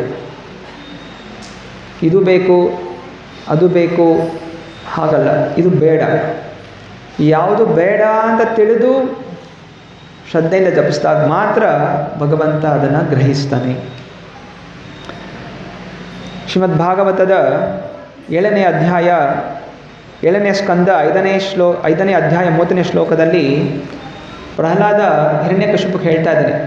ಹಿರಣ್ಯಕಶಿಪು ಏನು ಕಲಿತೆ ನೀನು ಗುರುಕುಲದಲ್ಲಿ ಅಂತ ಹೇಳಿದಾಗ ಹೀಗೆ ಹೇಳ್ತಾ ಇದ್ದಾನೆ ಪ್ರಹ್ಲಾದ, ಮತೇರ್ನ ಕೃಷ್ಣೇ ಪರತಾ ಸ್ವತೋವಾ ಮಿಥೋ ವಿಪದ್ಯತೆ ಗೃಹ ವ್ರತಾನಾಂ ಅದಾಂತ ಗೋಬೇರ್ ವಿಶತಾಂ ತಮಿಶ್ರಾಂ ಪುನಶ್ಚರ್ವಿತಾ ಚರ್ವನಾನಾಂ. ಪ್ರಹ್ಲಾದ ಹೇಳ್ತಾ ಇದ್ದಾನೆ, ಈ ಜೀವನದಲ್ಲಿ ಖುಷಿ ಪಡಬೇಕು ಅಂತ ಪ್ರಯತ್ನ ಮಾಡ್ತಾ ಇರುವಂಥವರು ನಿಜವಾಗಿಯೂ ಕತ್ತೆಗಳು. ಸೊ ಕತ್ತೆಗಳು ತುಂಬ ಭಾರಿಯಾದಂತಹ ಹೊರೆ ಹೊತ್ಕೊಂಡು ಹೋಗ್ತಾರೆ ಒಂದು ಸ್ವಲ್ಪ ಹುಲ್ಲುಗೋಸ್ಕರ. ಹುಲ್ಲು ಎಲ್ಲಿ ಬೇಕಾದ್ರೂ ಸಿಗುತ್ತೆ, ಆದರೆ ಆ ಅಗಸ ಕೊಡುವಂಥ ಹುಲ್ಲಿಗೋಸ್ಕರ ಭಾರಿಯಾದಂಥ ಕಷ್ಟವನ್ನು ತೆಗೆದು ಹೋಗ್ತಾರೆ. ಸೊ ಪ್ರಹ್ಲಾದ ಹೋಲಿಸ್ತಾ ಇದ್ದಾನೆ, ಈ ಜಗತ್ತಲ್ಲಿ ಖುಷಿಯಾಗಿರಬೇಕು ಅಂತ ಪ್ರಯತ್ನ ಮಾಡಿದಂಥ ವ್ಯಕ್ತಿಗಳು ನಿಜವಾಗಿಯೂ ಈ ಕತ್ತೆಗಳ ಹಾಗೆ. ಹಾಗೂ ಏನು ಮಾಡ್ತಾ ಇದ್ದಾರೆ? ಪುನಃಚರ್ವಿತ ಚರ್ವನಾನ, ತಿಂದು ಉಗ್ದಿರೋದನ್ನು ತೆಗೆದು ತಿರ್ಗಾ ತಿಂದ್ಬಿಟ್ಟು ಚೆನ್ನಾಗಿದೆ ಅಂತ ಹೋಗ್ತಾ ಇದ್ದಾರೆ. ಇದು ಇಲ್ಲಿ ಜೀವನದ ಪರಿಸ್ಥಿತಿ. ಇಲ್ಲಿ ಹೊಸತನ ಅನ್ನೋದು ಏನೂ ಇಲ್ಲ, ಎಲ್ಲವೂ ಕೂಡ ತುಂಬ ದುಃಖಕರ. ಯಾರು ಉಗ್ದಿರೋದನ್ನ ತಿಂದು ಯಾರು ತಿಂತಾರೆ? ಅಲ್ಲ, ತಲೆ ಕೆಟ್ಟಿರೋನೇ ತಿಂತಾನೆ. ಸೊ ಅದರಿಂದ ಅಂಥ ತಲೆ ಕೆಟ್ಟಿರೋಂಥ ವ್ಯಕ್ತಿಗಳು ನಾವು ಅನ್ನುವಂತಹ ಮಾತು ಪ್ರಹ್ಲಾದ ಹೇಳ್ತಾ ಇದ್ದಾನೆ ತನ್ನ ತಂದೆಗೋಸ್ಕರ. ತಂದೆಗೂ ಹೇಳ್ತಾನೆ, ನೀನು ಅದೇ ಕತೆ ನಿಂದು ಅಂತ. ಆದ್ದರಿಂದ ಮತಿರ್ನ ಕೃಷ್ಣೆ, ಯಾರ ಜೀವನದಲ್ಲಿ ಯಾರ ಮತಿ ಬುದ್ಧಿಯಲ್ಲಿ ಕೃಷ್ಣನ ಚಿಂತನೆ ಇಲ್ಲ ಅವರು ಇಂತಹ ಕಥೆಗಳು, ನೀನು ಕೂಡ ಅದೇ ಅಂತ ಹೇಳ್ತಾ ಇದ್ದಾನೆ. ಅನೇಕ ಬಾರಿ ಕಥೆಗಳು ಕೂಡ ಹೇಳಿದ್ದಾರೆ. ಹೇಗೆ ಒಮ್ಮೆ ಇಂದ್ರ ಒಬ್ಬ ಋಷಿಗಳಿಗೆ ನಿಂದನೆ ಮಾಡಿ ಆ ಋಷಿಗಳು ಕೋಪಗೊಂಡು ಶಾಪ ಹಾಕ್ಬಿಡ್ತಾರೆ, ನೀನು ಹಂದಿ ಆಗೋಗು ಅಂತ. ದೇವತೆಗಳ ರಾಜ ಇಂದ್ರ, ಸ್ವರ್ಗಲೋಕದ ಅಧಿಪತಿ, ವಜ್ರಾಯುಧ ಇರುವಂತಹ ವ್ಯಕ್ತಿ, ಐರಾತ ವಾಹನ ಇರುವಂತಹ ವ್ಯಕ್ತಿ ಒಂದು ಹಂದಿಯಾಗಿ ಹುಟ್ಟುಬಿಡ್ತಾನೆ ಎಲ್ಲ ಮೋರಿ ಒಳಗಡೆ. ಮತ್ತು ಹಂದಿಯಾಗಿ ಹುಟ್ಟಿದ ಮೇಲೆ ಎಲ್ಲ ಮರ್ತೋಗಿದ್ದಾನೆ, ಎಲ್ಲ ಸ್ವರ್ಗಲೋಕ ಎಲ್ಲ ಮರ್ತೋಗ್ಬಿಟ್ಟು ಹಂದಿಯ ಒಂದು ಪರಿವಾರದಲ್ಲಿ ಬೆಳೀತಾ ಒಂದು ಸ್ತ್ರೀ ಹಂದಿ ಜೊತೆ ಸಂಸಾರ ಮಾಡ್ತಾನೆ. ಅನೇಕ ಸಣ್ಣ ಸಣ್ಣ ಮರಿಗಳಾಗಿದೆ. ಈ ಕಡೆ ಇಂದ್ರಲೋಕದಲ್ಲಿ ಖಾಲಿ ಆಗ್ಬಿಟ್ಟು ಬೇರೆ ಬೇರೆ ಅಸುರರು ಆಕ್ರಮಣ ಮಾಡಲಿಕ್ಕೆ ಪ್ರಯತ್ನ ಮಾಡ್ತಾಯಿದ್ರು. ಆಗ ಹೇಗಾದರೂ ಮಾಡಿ ಇಂದ್ರನ ತರಬೇಕು ಅಂತ ಹೇಳಿ ಬ್ರಹ್ಮ ನಾರದ ಮುನಿಗಳ ಹುಡುಕಾಡ್ತಾರೆ, ಎಲ್ಲಿ ಹೋಗಿ ಬಿದ್ನೋ ಇವನು ಅಂತ. ಎಲ್ಲ ಹುಡುಕಾಡ್ಬಿಟ್ಟು ಗೊತ್ತಾಗುತ್ತೆ. ಮತ್ತು ಹೋಗಿ ಹೇಳ್ತಾರೆ ಆ ಹಂದಿಗೆ, ಇದು ನೀನು ಇಂದ್ರ, ನೀನು ಸ್ವರ್ಗಲೋಕದ ಅಧಿಪತಿ, ಬಾ ವಾಪಸ್ ಬಾ ಹೋಗೋಣ ಅಂತ. ಆದರೆ ಹಂದಿ ಹೇಳುತ್ತೆ, ಇಲ್ಲ ಇಲ್ಲ, ಅದೆಂಗೆ ಬಿಟ್ಟು ಬರೋಕ್ಕಾಗತ್ತೆ, ನನ್ನ ಹೆಂಡತಿ ಇದ್ದಾರೆ, ಮಕ್ಕಳಿದ್ದಾರೆ, ಇಂಥ ಸುಂದರವಾದ ಜೀವನ ಇದೆ, ಎಲ್ಲ ಪರಿವಾರದನ್ನು ಬಿಟ್ಟು ನಾನು ಹೆಂಗೆ ಬರೋಕ್ಕಾಗತ್ತೆ ಅಲ್ಲಿಗೆ ಅಂತ. ಸೊ ಹೀಗೆ ಭಗವಂತ ಬಂದು ಉಪದೇಶ ಕೊಡ್ತಾ ಇದ್ದಾನೆ. ಸರ್ವಧರ್ಮಾನ್ ಪರಿತ್ಯಜ್ಯ ಮಾಮೇಕಂ ಶರಣಂ ವ್ರಜ ಅಹಂ ತ್ವಂ ಸರ್ವಪಾಪೇಭ್ಯೋ ಮೋಕ್ಷಯಿಷ್ಯಾಮಿ ಮಾ ಶುಚಃ. ಸೊ ಭಗವಂತ ಹೇಳ್ತಾರೆ, ನನಗೆ ಶರಣಾಗಿ ನಿಮ್ಮೆಲ್ಲ ಪಾಪಗಳನ್ನು ತೆಗೆದು ಹಾಕ್ತೀನಿ, ನನ್ನ ಹತ್ರ ಬನ್ನಿ, ನನ್ನ ಲೋಕಕ್ಕೆ ಬನ್ನಿ ಅಂತ ಹೇಳ್ತಾರೆ. ನಾವು ಕೇಳ್ತಾ ಇದ್ದೀವಿ, ಅದು ಹೆಂಗೆ ಬಿಟ್ಟು ಬರೋಕ್ಕಾಗತ್ತೆ, ಹೆಂಗೆ ಬಿಟ್ಟು ಬರೋಕ್ಕಾಗುತ್ತೆ? ಹೆಂಡತಿ ಇದ್ದಾರೆ, ಮಕ್ಕಳಿದ್ದಾರೆ, ಗಂಡ ಇದ್ದಾನೆ, ಪರಿವಾರ ಇದೆ, ದೇಶ ಇದೆ, ಇದೆಲ್ಲ ಬಿಟ್ಟು ಹೆಂಗೆ ಬರೋಕ್ಕಾಗುತ್ತೆ? ಇದಕ್ಕೋಸ್ಕರ ನಾವು ಇರಬೇಕು. ಸೊ ಆದ್ದರಿಂದ ನಾವು ಈ ಜ್ಞಾನದಿಂದ ಜಾಗೃತರಾಗಬೇಕು. ಉದ್ಧವ ಹೇಳ್ತಾನೆ, ಜಾಗೃತಗೊಳಿಸು, ದಯವಿಟ್ಟು ಕೃಪೆ ತೋರಿಸು, ಹೇಳು, ಬಾರಿ ಬಾರಿ ಹೇಳು. ನಮ್ಮ ಮನಸ್ಸು ಮಂದ ಬುದ್ಧಿ, ಏನು ಅರ್ಥ ಆಗ್ತಾ ಇಲ್ಲ. ಇನ್ನು ಉಪದೇಶಗಳು ಏನು ಮಾಡುತ್ತೆ, ಬಾರಿ ಬಾರಿ ಕೇಳಿಸ್ಕೊಳ್ಳೋದ್ರಿಂದ ನಾವು ಜಾಗೃತಗೊಳ್ತೀವಿ. ದಯವಿಟ್ಟು ನಿಲ್ಲಿಸ್ಬೇಡ, ಉಪದೇಶ ನಿಲ್ಲಿಸ್ಬಿಡ್ಬೇಡ. ಕೇಳಲಿಲ್ಲ, ಮಾತು ಕೇಳಲಿಲ್ಲ ಅಂತೇಳಿ ಬಿಟ್ಬಿಡ್ಬೇಡ, ಮತ್ತೆ ಮತ್ತೆ ಹೇಳು, ಮತ್ತೆ ಮತ್ತೆ ಹೇಳು. ನಾವು ಎದ್ದು ಬರೋ ತನಕ ದಯವಿಟ್ಟು ನಮಗೆ ಕೃಪೆ ತೋರಿಸು ಅನ್ನುವಂಥ ಒಂದು ಪ್ರಾರ್ಥನೆ ಉದ್ಧವ ಸಲ್ಲಿಸ್ತಾ ಇದ್ದಾನೆ ಲೋಕ ಕಲ್ಯಾಣಕ್ಕೋಸ್ಕರ. ಅಂದರೆ ಉದ್ಧವ ಆವಾಗಲೇ ಭಕ್ತ, ಉದ್ಧವನಿಗೆ ಗೊತ್ತಿದೆ ಕೃಷ್ಣನೇ ಎಲ್ಲ ಅಂತ. ಅಂದರೆ ಈ ಸಂವಾದ ಯಾಕೆ ನಡೀತಾ ಇದೆ? ನಮಗೋಸ್ಕರ. ಇದು ಭಕ್ತರ ಲಕ್ಷಣ. ಭಕ್ತರು ಕೇವಲ ತಮಗೊಂದೇ ಚಿಂತನೆ ಮಾಡೋದಿಲ್ಲ, ಲೋಕದಲ್ಲಿ ಎಲ್ಲ ಜನರಿಗೂ ಕೂಡ ಒಳ್ಳೆಯದಾಗಬೇಕು ಅನ್ನೋಂಥ ಭಾವನೆ ಶುದ್ಧ ಭಕ್ತರಾಗಿರ್ತಾರೆ. ಶ್ರೀಮದ್ ಭಾಗವತದ 10ನೇ ಸ್ಕಂದದ 9ನೇ ಅಧ್ಯಾಯ 21ನೇ ಶ್ಲೋಕದಲ್ಲಿ ನಾಯಂ ಸುಖಾಪೋ ಭಗವಾನ್ ದೇಹಿನಾಂ ಗೋಪಿಕೀ ಸುತಃ ಜ್ಞಾನಿನಾಂ ಚಾತ್ಮಭೂತಾನಾಂ ಯಥಾ ಭಕ್ತಿಮತಾಮಿಹ. ಸೊ ಕೃಷ್ಣ ಹೇಳ್ತಾ ಇದ್ದಾನೆ, ನನ್ನ ಭಕ್ತಿ ಅನ್ನುವಂಥದ್ದು ಜ್ಞಾನಿಗಳಿಗೆ, ಅಷ್ಟಾಂಗ ಯೋಗಿಗಳಿಗೆ ಅಥವಾ ಕರ್ಮಿಗಳಿಗೆ ಇದೆಲ್ಲ ನನಗೆ ಸಿಗೋದಿಲ್ಲ, ಅರ್ಥ ಆಗೋದಿಲ್ಲ. ಆದರೆ ಯಾರು ನನಗೆ ಯಥಾ ಭಕ್ತಿ ಮತ, ಶುದ್ಧವಾದ ಭಕ್ತಿ, ನಿಸ್ವಾರ್ಥ ನಿಷ್ಕಾಮ ಭಕ್ತಿಯಿಂದ ಯಾರು ನನ್ನ ಆರಾಧನೆ ಮಾಡ್ತಾರೆ, ಪ್ರಾರ್ಥನೆ ಮಾಡ್ತಾರೆ, ಅವರಿಗೆ ಸುಲಭವಾಗಿ ಸಿಗ್ತೀನಿ. ಆದ್ದರಿಂದ ಎಲ್ಲ ಮಾತುಗಳು ಕಾಯಕವೇ ಕೈಲಾಸ, ವೈರಾಗ್ಯವೇ ಎಲ್ಲ, ಅಥವಾ ಅಷ್ಟಾಂಗ ಯೋಗಗಳೇ ಎಲ್ಲವೂ, ಇದೆಲ್ಲವೂ ಕೂಡ ಅಂತಿಮ ಒಂದು ಲಕ್ಷ್ಯದ ಒಂದು ಸಣ್ಣ ಭಾಗ. ಕೆಲಸ ಮಾಡಬೇಕು, ಕಾಯಕ ಮಾಡಿದ ಸೋಂಬೇರಿಗಳಾಗಿರಬಾರ್ದು. ವ್ಯಾಯಾಮ ಮಾಡಬೇಕು, ಆರೋಗ್ಯ ಚೆನ್ನಾಗಿ ಇಟ್ಕೋಬೇಕು, ಇಂದ್ರಿಯಗಳ ನಿಗ್ರಹಣ ಮಾಡಬೇಕು, ನಿಯಮಗಳನ್ನು ಪಾಲನೆ ಮಾಡಬೇಕು, ಜ್ಞಾನ ತಿಳಿಬೇಕು, ಶಾಸ್ತ್ರಗಳನ್ನು ಓದಬೇಕು. ಇದರ ಉದ್ದೇಶ ನಾನು ಈ ಜಗತ್ತಲ್ಲಿ ಸಂತೋಷವಾಗಿರಬೇಕು ಅಂತಲ್ಲ. ಇದರ ಉದ್ದೇಶ ಕೃಷ್ಣನ ಹತ್ರ ಹೋಗಬೇಕು, ಕೃಷ್ಣನ ಸೇವೆಯಲ್ಲಿ ತೊಡಗಬೇಕು. ಈ ಭಾವನೆ ಇಂಥವ್ರಿಗೆ ಮಾತ್ರ ಇದು ಅರ್ಥ ಆಗುತ್ತೆ. ಅದರಿಂದ ಸಂಪೂರ್ಣವಾಗಿ ಭೌತಿಕ ವಿಷಯಗಳ ಮೇಲೆ ಆಸಕ್ತಿ ಅನ್ನೋದು ಬಿಡಬೇಕು. ಇವತ್ತಿನ ಜನ ಏನು ಮಾಡ್ತಾ ಇದ್ದಾರೆ, ಎರಡೂ ಬೇಕು. ಸಿಟಿಗಳಲ್ಲಿ ಅಥವಾ ಇಲ್ಲೂ ಕೂಡ, ಇವಾಗೆಲ್ಲ ಹಳ್ಳಿಗಳಲ್ಲೂ ಕೂಡ ಎಲ್ಲರೂ ಬೆಳಗ್ಗೆ ಜಾಗಿಂಗ್ ಮಾಡ್ತಾ ಇರ್ತಾರೆ, ವಾಕಿಂಗ್ ಹೋಗ್ತಾರೆ, ಜಾಗಿಂಗ್ ಮಾಡ್ತಾರೆ. ಯಾಕೆ ಹೋಗ್ತಾರೆ ಜಾಗಿಂಗ್ ವಾಕಿಂಗ್ ಎಲ್ಲ? ಯಾಕೆ ಮಾಡ್ತಾರೆ? ದಿನದಲ್ಲಿ ಎಲ್ಲ ಇರೋಬರ್ದೆಲ್ಲ ತಿಂದಿರ್ತಾರೆ, ಆ ತಿಂದಿರೋದು ಕರಗಿಸ್ಬೇಕು, ಜೀರ್ಣ ಆಗಬೇಕು ಅಂಥೇಳಿ ವಾಕಿಂಗ್ ಹೋಗ್ತಾರೆ. ಸೈನ್ಸಲ್ಲಿ ಅದಕ್ಕೆ ಸ್ವಲ್ಪ ರಿಸರ್ಚ್ ಮಾಡಿದ್ರು. ಇಲ್ಲಿ ಈಗ ಜನ ಸಿಟಿಗಳಲ್ಲಿ ಜಾಸ್ತಿ ಪಿಜ್ಜಾ ತಿನ್ನೋದು, ಇದೆಲ್ಲ ಒಂದು ಹವ್ಯಾಸ. ಒಂದು ದೊಡ್ಡ ಪಿಜ್ಜಾದ ಒಂದು ಸಣ್ಣ ಭಾಗ, ಒಂದು ಕಾಲು ಭಾಗ ತಿಂದರೆ ಅದರಲ್ಲಿ ಸುಮಾರು 290 ಕ್ಯಾಲರಿಗಳಿರುತ್ತಂತೆ. ಒಂದು ಸಣ್ಣ ಪಿಜ್ಜಾ ತಿಂದರೆ, ಪಿಜ್ಜಾದ ಒಂದು ಸಣ್ಣ ಪೀಸ್. ಮತ್ತು ಆ ತಿಂದಿರೋಂಥ ಕ್ಯಾಲರಿ ಕರಗಬೇಕು ಅಂತ ಹೇಳಿದ್ರೆ 1 ಗಂಟೆ ಓಡಬೇಕಂತೆ. ಎಷ್ಟು?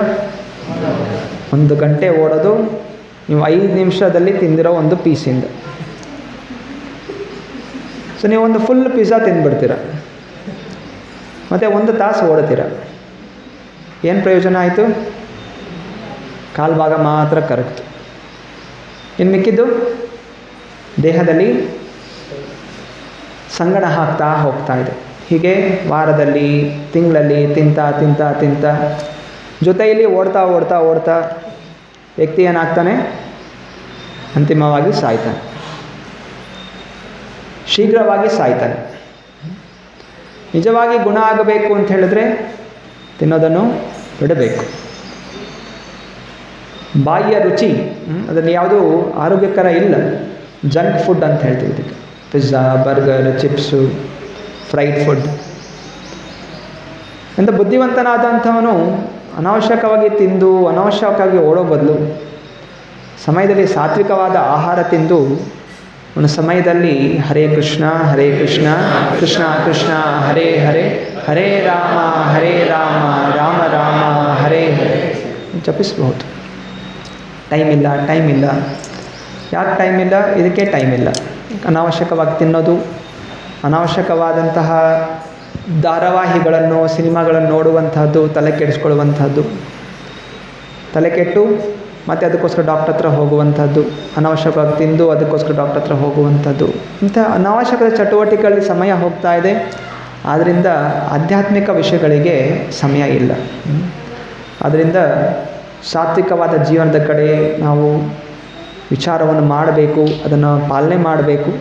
ಅದರಿಂದ ನಿಜವಾದಂಥ ಸುಖ ಸಂತೋಷದ ಅನುಭವ ನಮಗಾಗತ್ತೆ.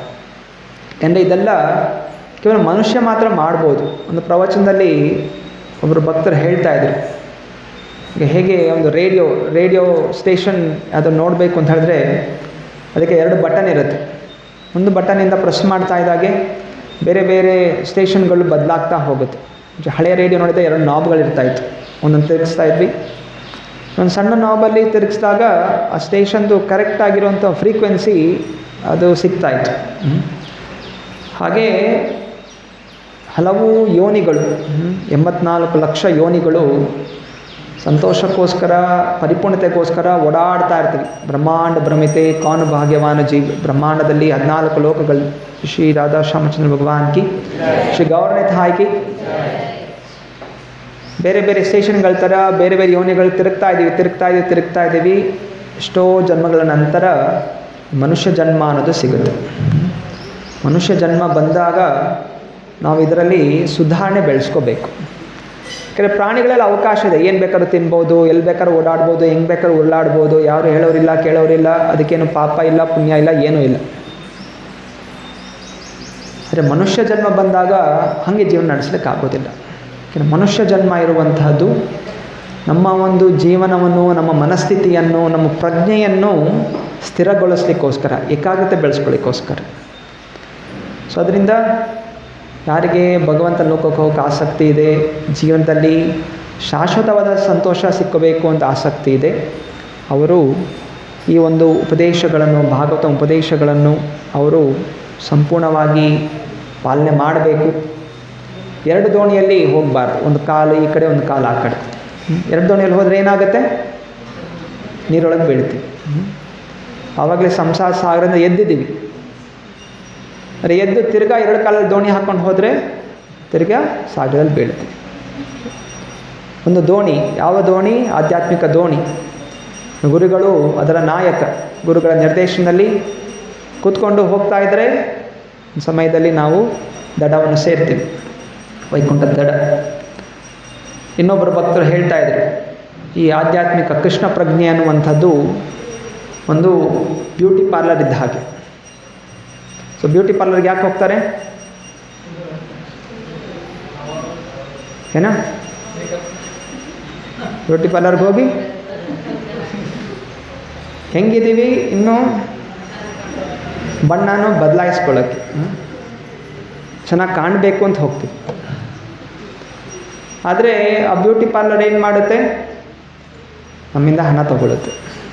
ಸಂಗಡ ಮಾಡಿ ಕಷ್ಟಪಟ್ಟು ಒಂದು ಹಣವನ್ನು ತಗೊಂಡು ನಮಗೆ ಒಂದು ಹೇರ್ ಸ್ಟೈಲ್, ನಮಗೆ ಮೇಕಪ್ ಎಲ್ಲ ಮಾಡಿ ಆಚೆ ಹಾಕುತ್ತೆ. ಅದೆಷ್ಟೊತ್ತಿರುತ್ತೆ? ಅದು ಒಂದು ತಾಸಿರುತ್ತೆ, ರಾತ್ರಿ ಮಲ್ಕೊಳ್ಳೋ ತನಕ ಇರುತ್ತೆ. ಮತ್ತೆ ಪುನಃ ಕಣ್ಣು ತೆಗೆದು ನೋಡಿದಾಗ, ಮುಖ ನೋಡಿದಾಗ ಕೆಟ್ಟ ಕಾಗೆ ಥರ ಇರುತ್ತೆ. ಆದರೆ ಅಂತಾರಾಷ್ಟ್ರೀಯ ಕೃಷ್ಣ ಪ್ರಜ್ಞಾ ಸಂಸ್ಥೆ ಕೃಷ್ಣ ಭಕ್ತಿ ಅಂತ ಎಂತಹ ಒಂದು ಬ್ಯೂಟಿ ಪಾರ್ಲರ್ ಅಂತಂದರೆ ಇದು ಆತ್ಮದ ಸೌಂದರ್ಯವನ್ನು ಆಚೆ ತರುತ್ತೆ. ಸಕಲ ಕಲ್ಮಶಗಳನ್ನು ದೂರ ಮಾಡುತ್ತೆ. ಕಾಮ, ಕ್ರೋಧ, ಮದ, ಮಾತ್ಸರ್ಯ, ಮೋಹ, ಲೋಭಗಳೆಲ್ಲ ತೆಗೆದುಹಾಕಿ ಶುದ್ಧವಾದಂತಹ ಆತ್ಮದ ಸೌಂದರ್ಯ ಆಚೆ ಬರುತ್ತೆ. ಯಾಕಂದರೆ ಆತ್ಮ ಭಗವಂತನ ಅಂಶ.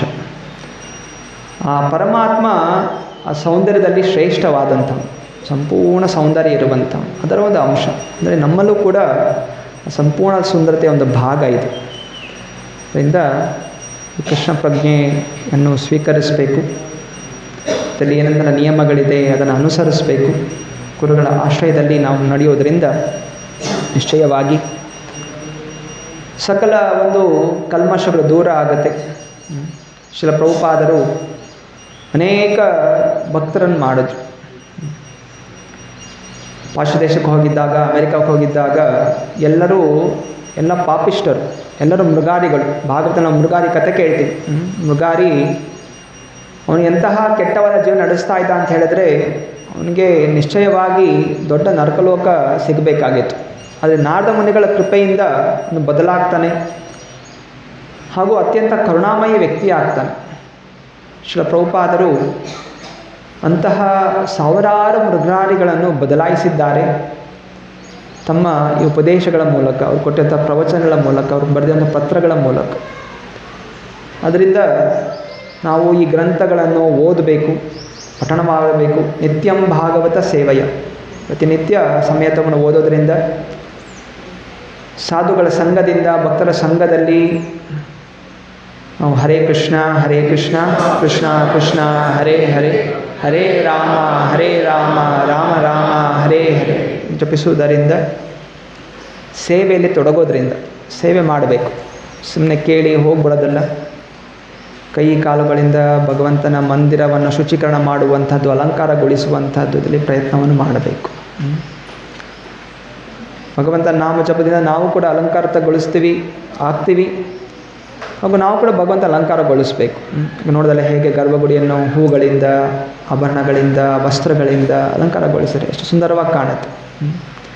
ಆ ಸುಂದರತೆ ನಮ್ಮ ಸುಂದರತೆ. ಅದು ನಾವು ಚೆನ್ನಾಗಿದ್ದರೆ ಅಲ್ಲಿ ಭಗವಂತ ಸುಂದರವಾಗಿ ಕಾಣ್ತಾನೆ. ಇಲ್ಲಾಂದರೆ ನಮ್ಮ ಮನಸ್ಸಲ್ಲಿ ಕಲ್ಮಶಗಳಿದೆ. ನಮಗನ್ಸುತ್ತೆ ಈ ವ್ಯಕ್ತಿ ಯಾಕೆ ಇಷ್ಟು ಸುಂದರವಾಗಿ ಕಾಣ್ತಾ ಇದ್ದಾನೆ, ಇದೆಲ್ಲ ಇವನಿಗೆ ಯಾಕೆ ಹಾಕಿಸ್ತಾ ಇದ್ದೀವಿ, ಇದೆಲ್ಲ ನಾವು ಹಾಕೋಬೇಕು. ನಮಗೆ ಚಿನ್ನದ ಮುಕ್ಕುಟ ಬೇಕು, ನಮಗೆ ಚಿನ್ನದ ಆಭರಣಗಳು ಬೇಕು. ಜನ ಇದನ್ನು ಪ್ರಯತ್ನ ಮಾಡ್ತಾ ಇದ್ದಾರೆ. ಈ ಭಾವನೆ ಯಾಕೆ ಬರ್ತಾ ಇದೆ? ಭಗವಂತನ ಮೇಲೆ ಅಸೂಯೆ ಇರೋ ಕಾರಣ.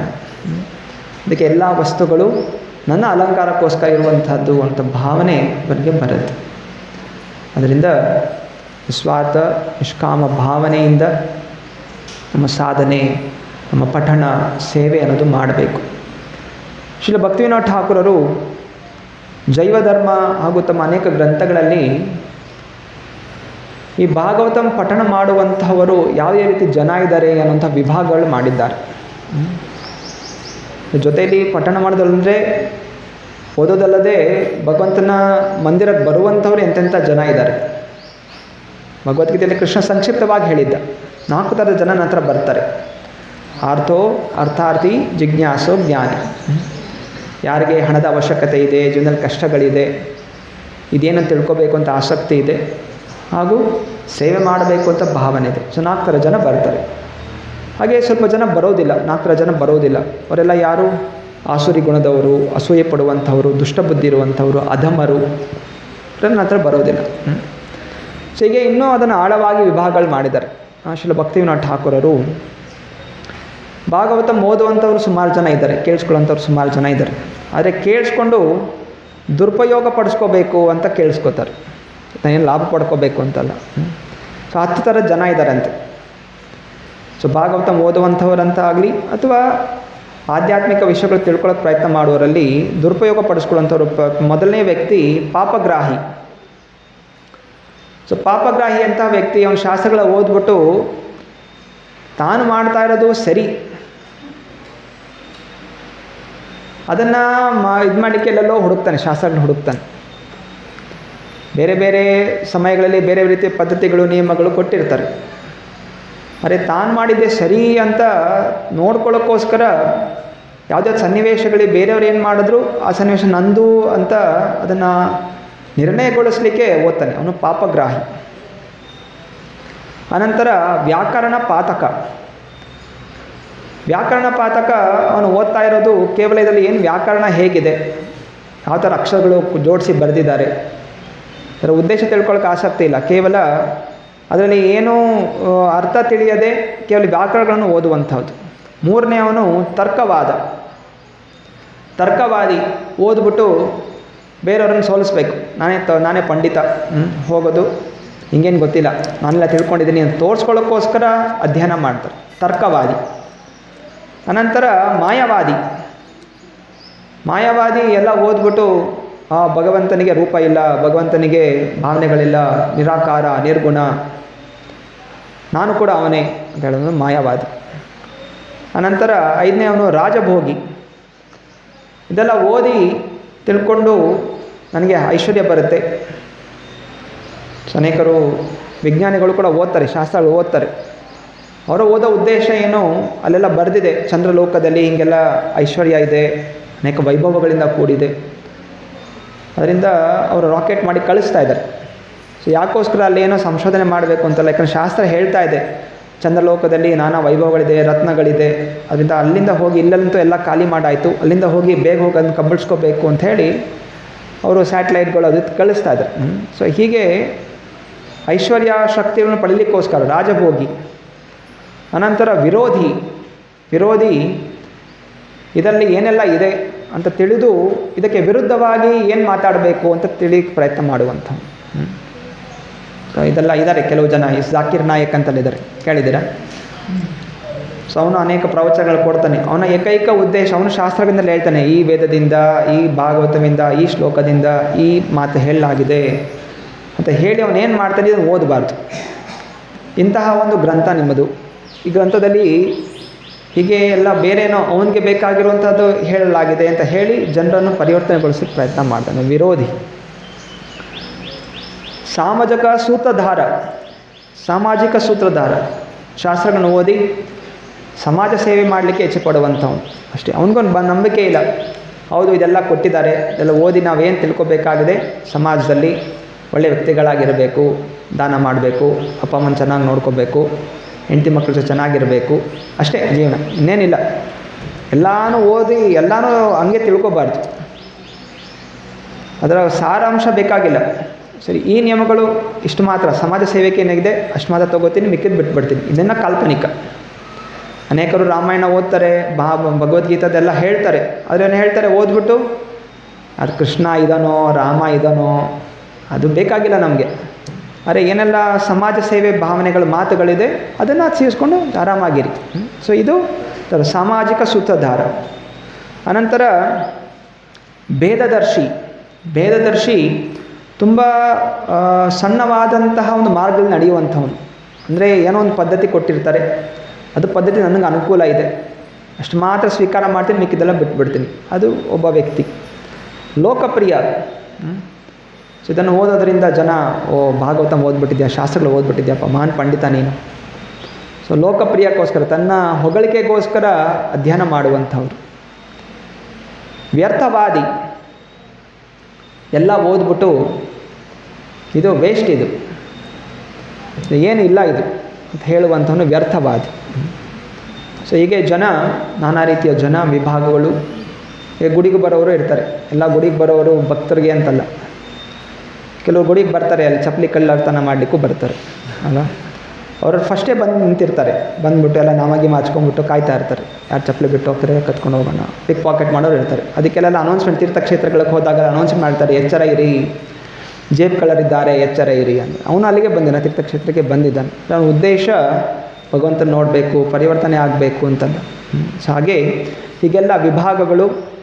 ಹಾಗೂ ಇದೆಲ್ಲ ಆಗಿರುವಂಥದ್ದು ಹೇಗೆ ಇದನ್ನು ದುರುಪಯೋಗ ಪಡಿಸ್ಕೊಳ್ಳುವಂಥವ್ರು. ಇನ್ನೊಂದು ವಿಭಾಗ ಶ್ರೀಲ ಭಕ್ತಿನಾಥ ಠಾಕೂರ್ ಹೇಳ್ತಾ ಇದ್ದಾರೆ, ಓದಿ ಹೇಗೆ ಆಧ್ಯಾತ್ಮಿಕ ಪ್ರಗತಿ ಹೊಂದಿದ್ದಾರೆ, ಅದು ಎಂತೆಂಥ ವಿಭಾಗಗಳಿದೆ. ಮೊದಲೇ ಅವನು ಕನಿಷ್ಠ ಭಕ್ತ. ಸೊ ಕನಿಷ್ಠ ಭಕ್ತ ಓದ್ತಾನೆ, ಅವನಿಗೆ ಆಸಕ್ತಿ ಇದೆ, ಓದ್ತಾ ಅವನಿಗೆ ಇದು ಚೆನ್ನಾಗಿದೆ, ನನಗೆ ಜ್ಞಾನ ಸಿಗ್ತಾ ಇದೆ, ಹೊಸ ತಿಳಿತಾ ಇದ್ದೀನಿ, ನನ್ನ ಜೀವನಕ್ಕೆ ಇದು ಒಳ್ಳೆಯದಾಗ್ತಾ ಇದೆ ಅಂತ ತಿಳಿಯುವಂಥವನು ಕನಿಷ್ಠ ಭಕ್ತ. ಎರಡನೇ ಅವನು ಮಧ್ಯಮ ಭಕ್ತ. ಓದ್ಬಿಟ್ಟು ಅವನು ಮನಸ್ಸಲ್ಲಿ ಸ್ಮರಣೆ ಇಟ್ಕೋತಾನೆ. ಯಾರಾದರೂ ಕೇಳಿದ್ರೆ ಅದನ್ನು ಹೇಳುವಂತಹ ಯೋಗ್ಯತೆ ಇರುತ್ತೆ ಅವನಿಗೆ.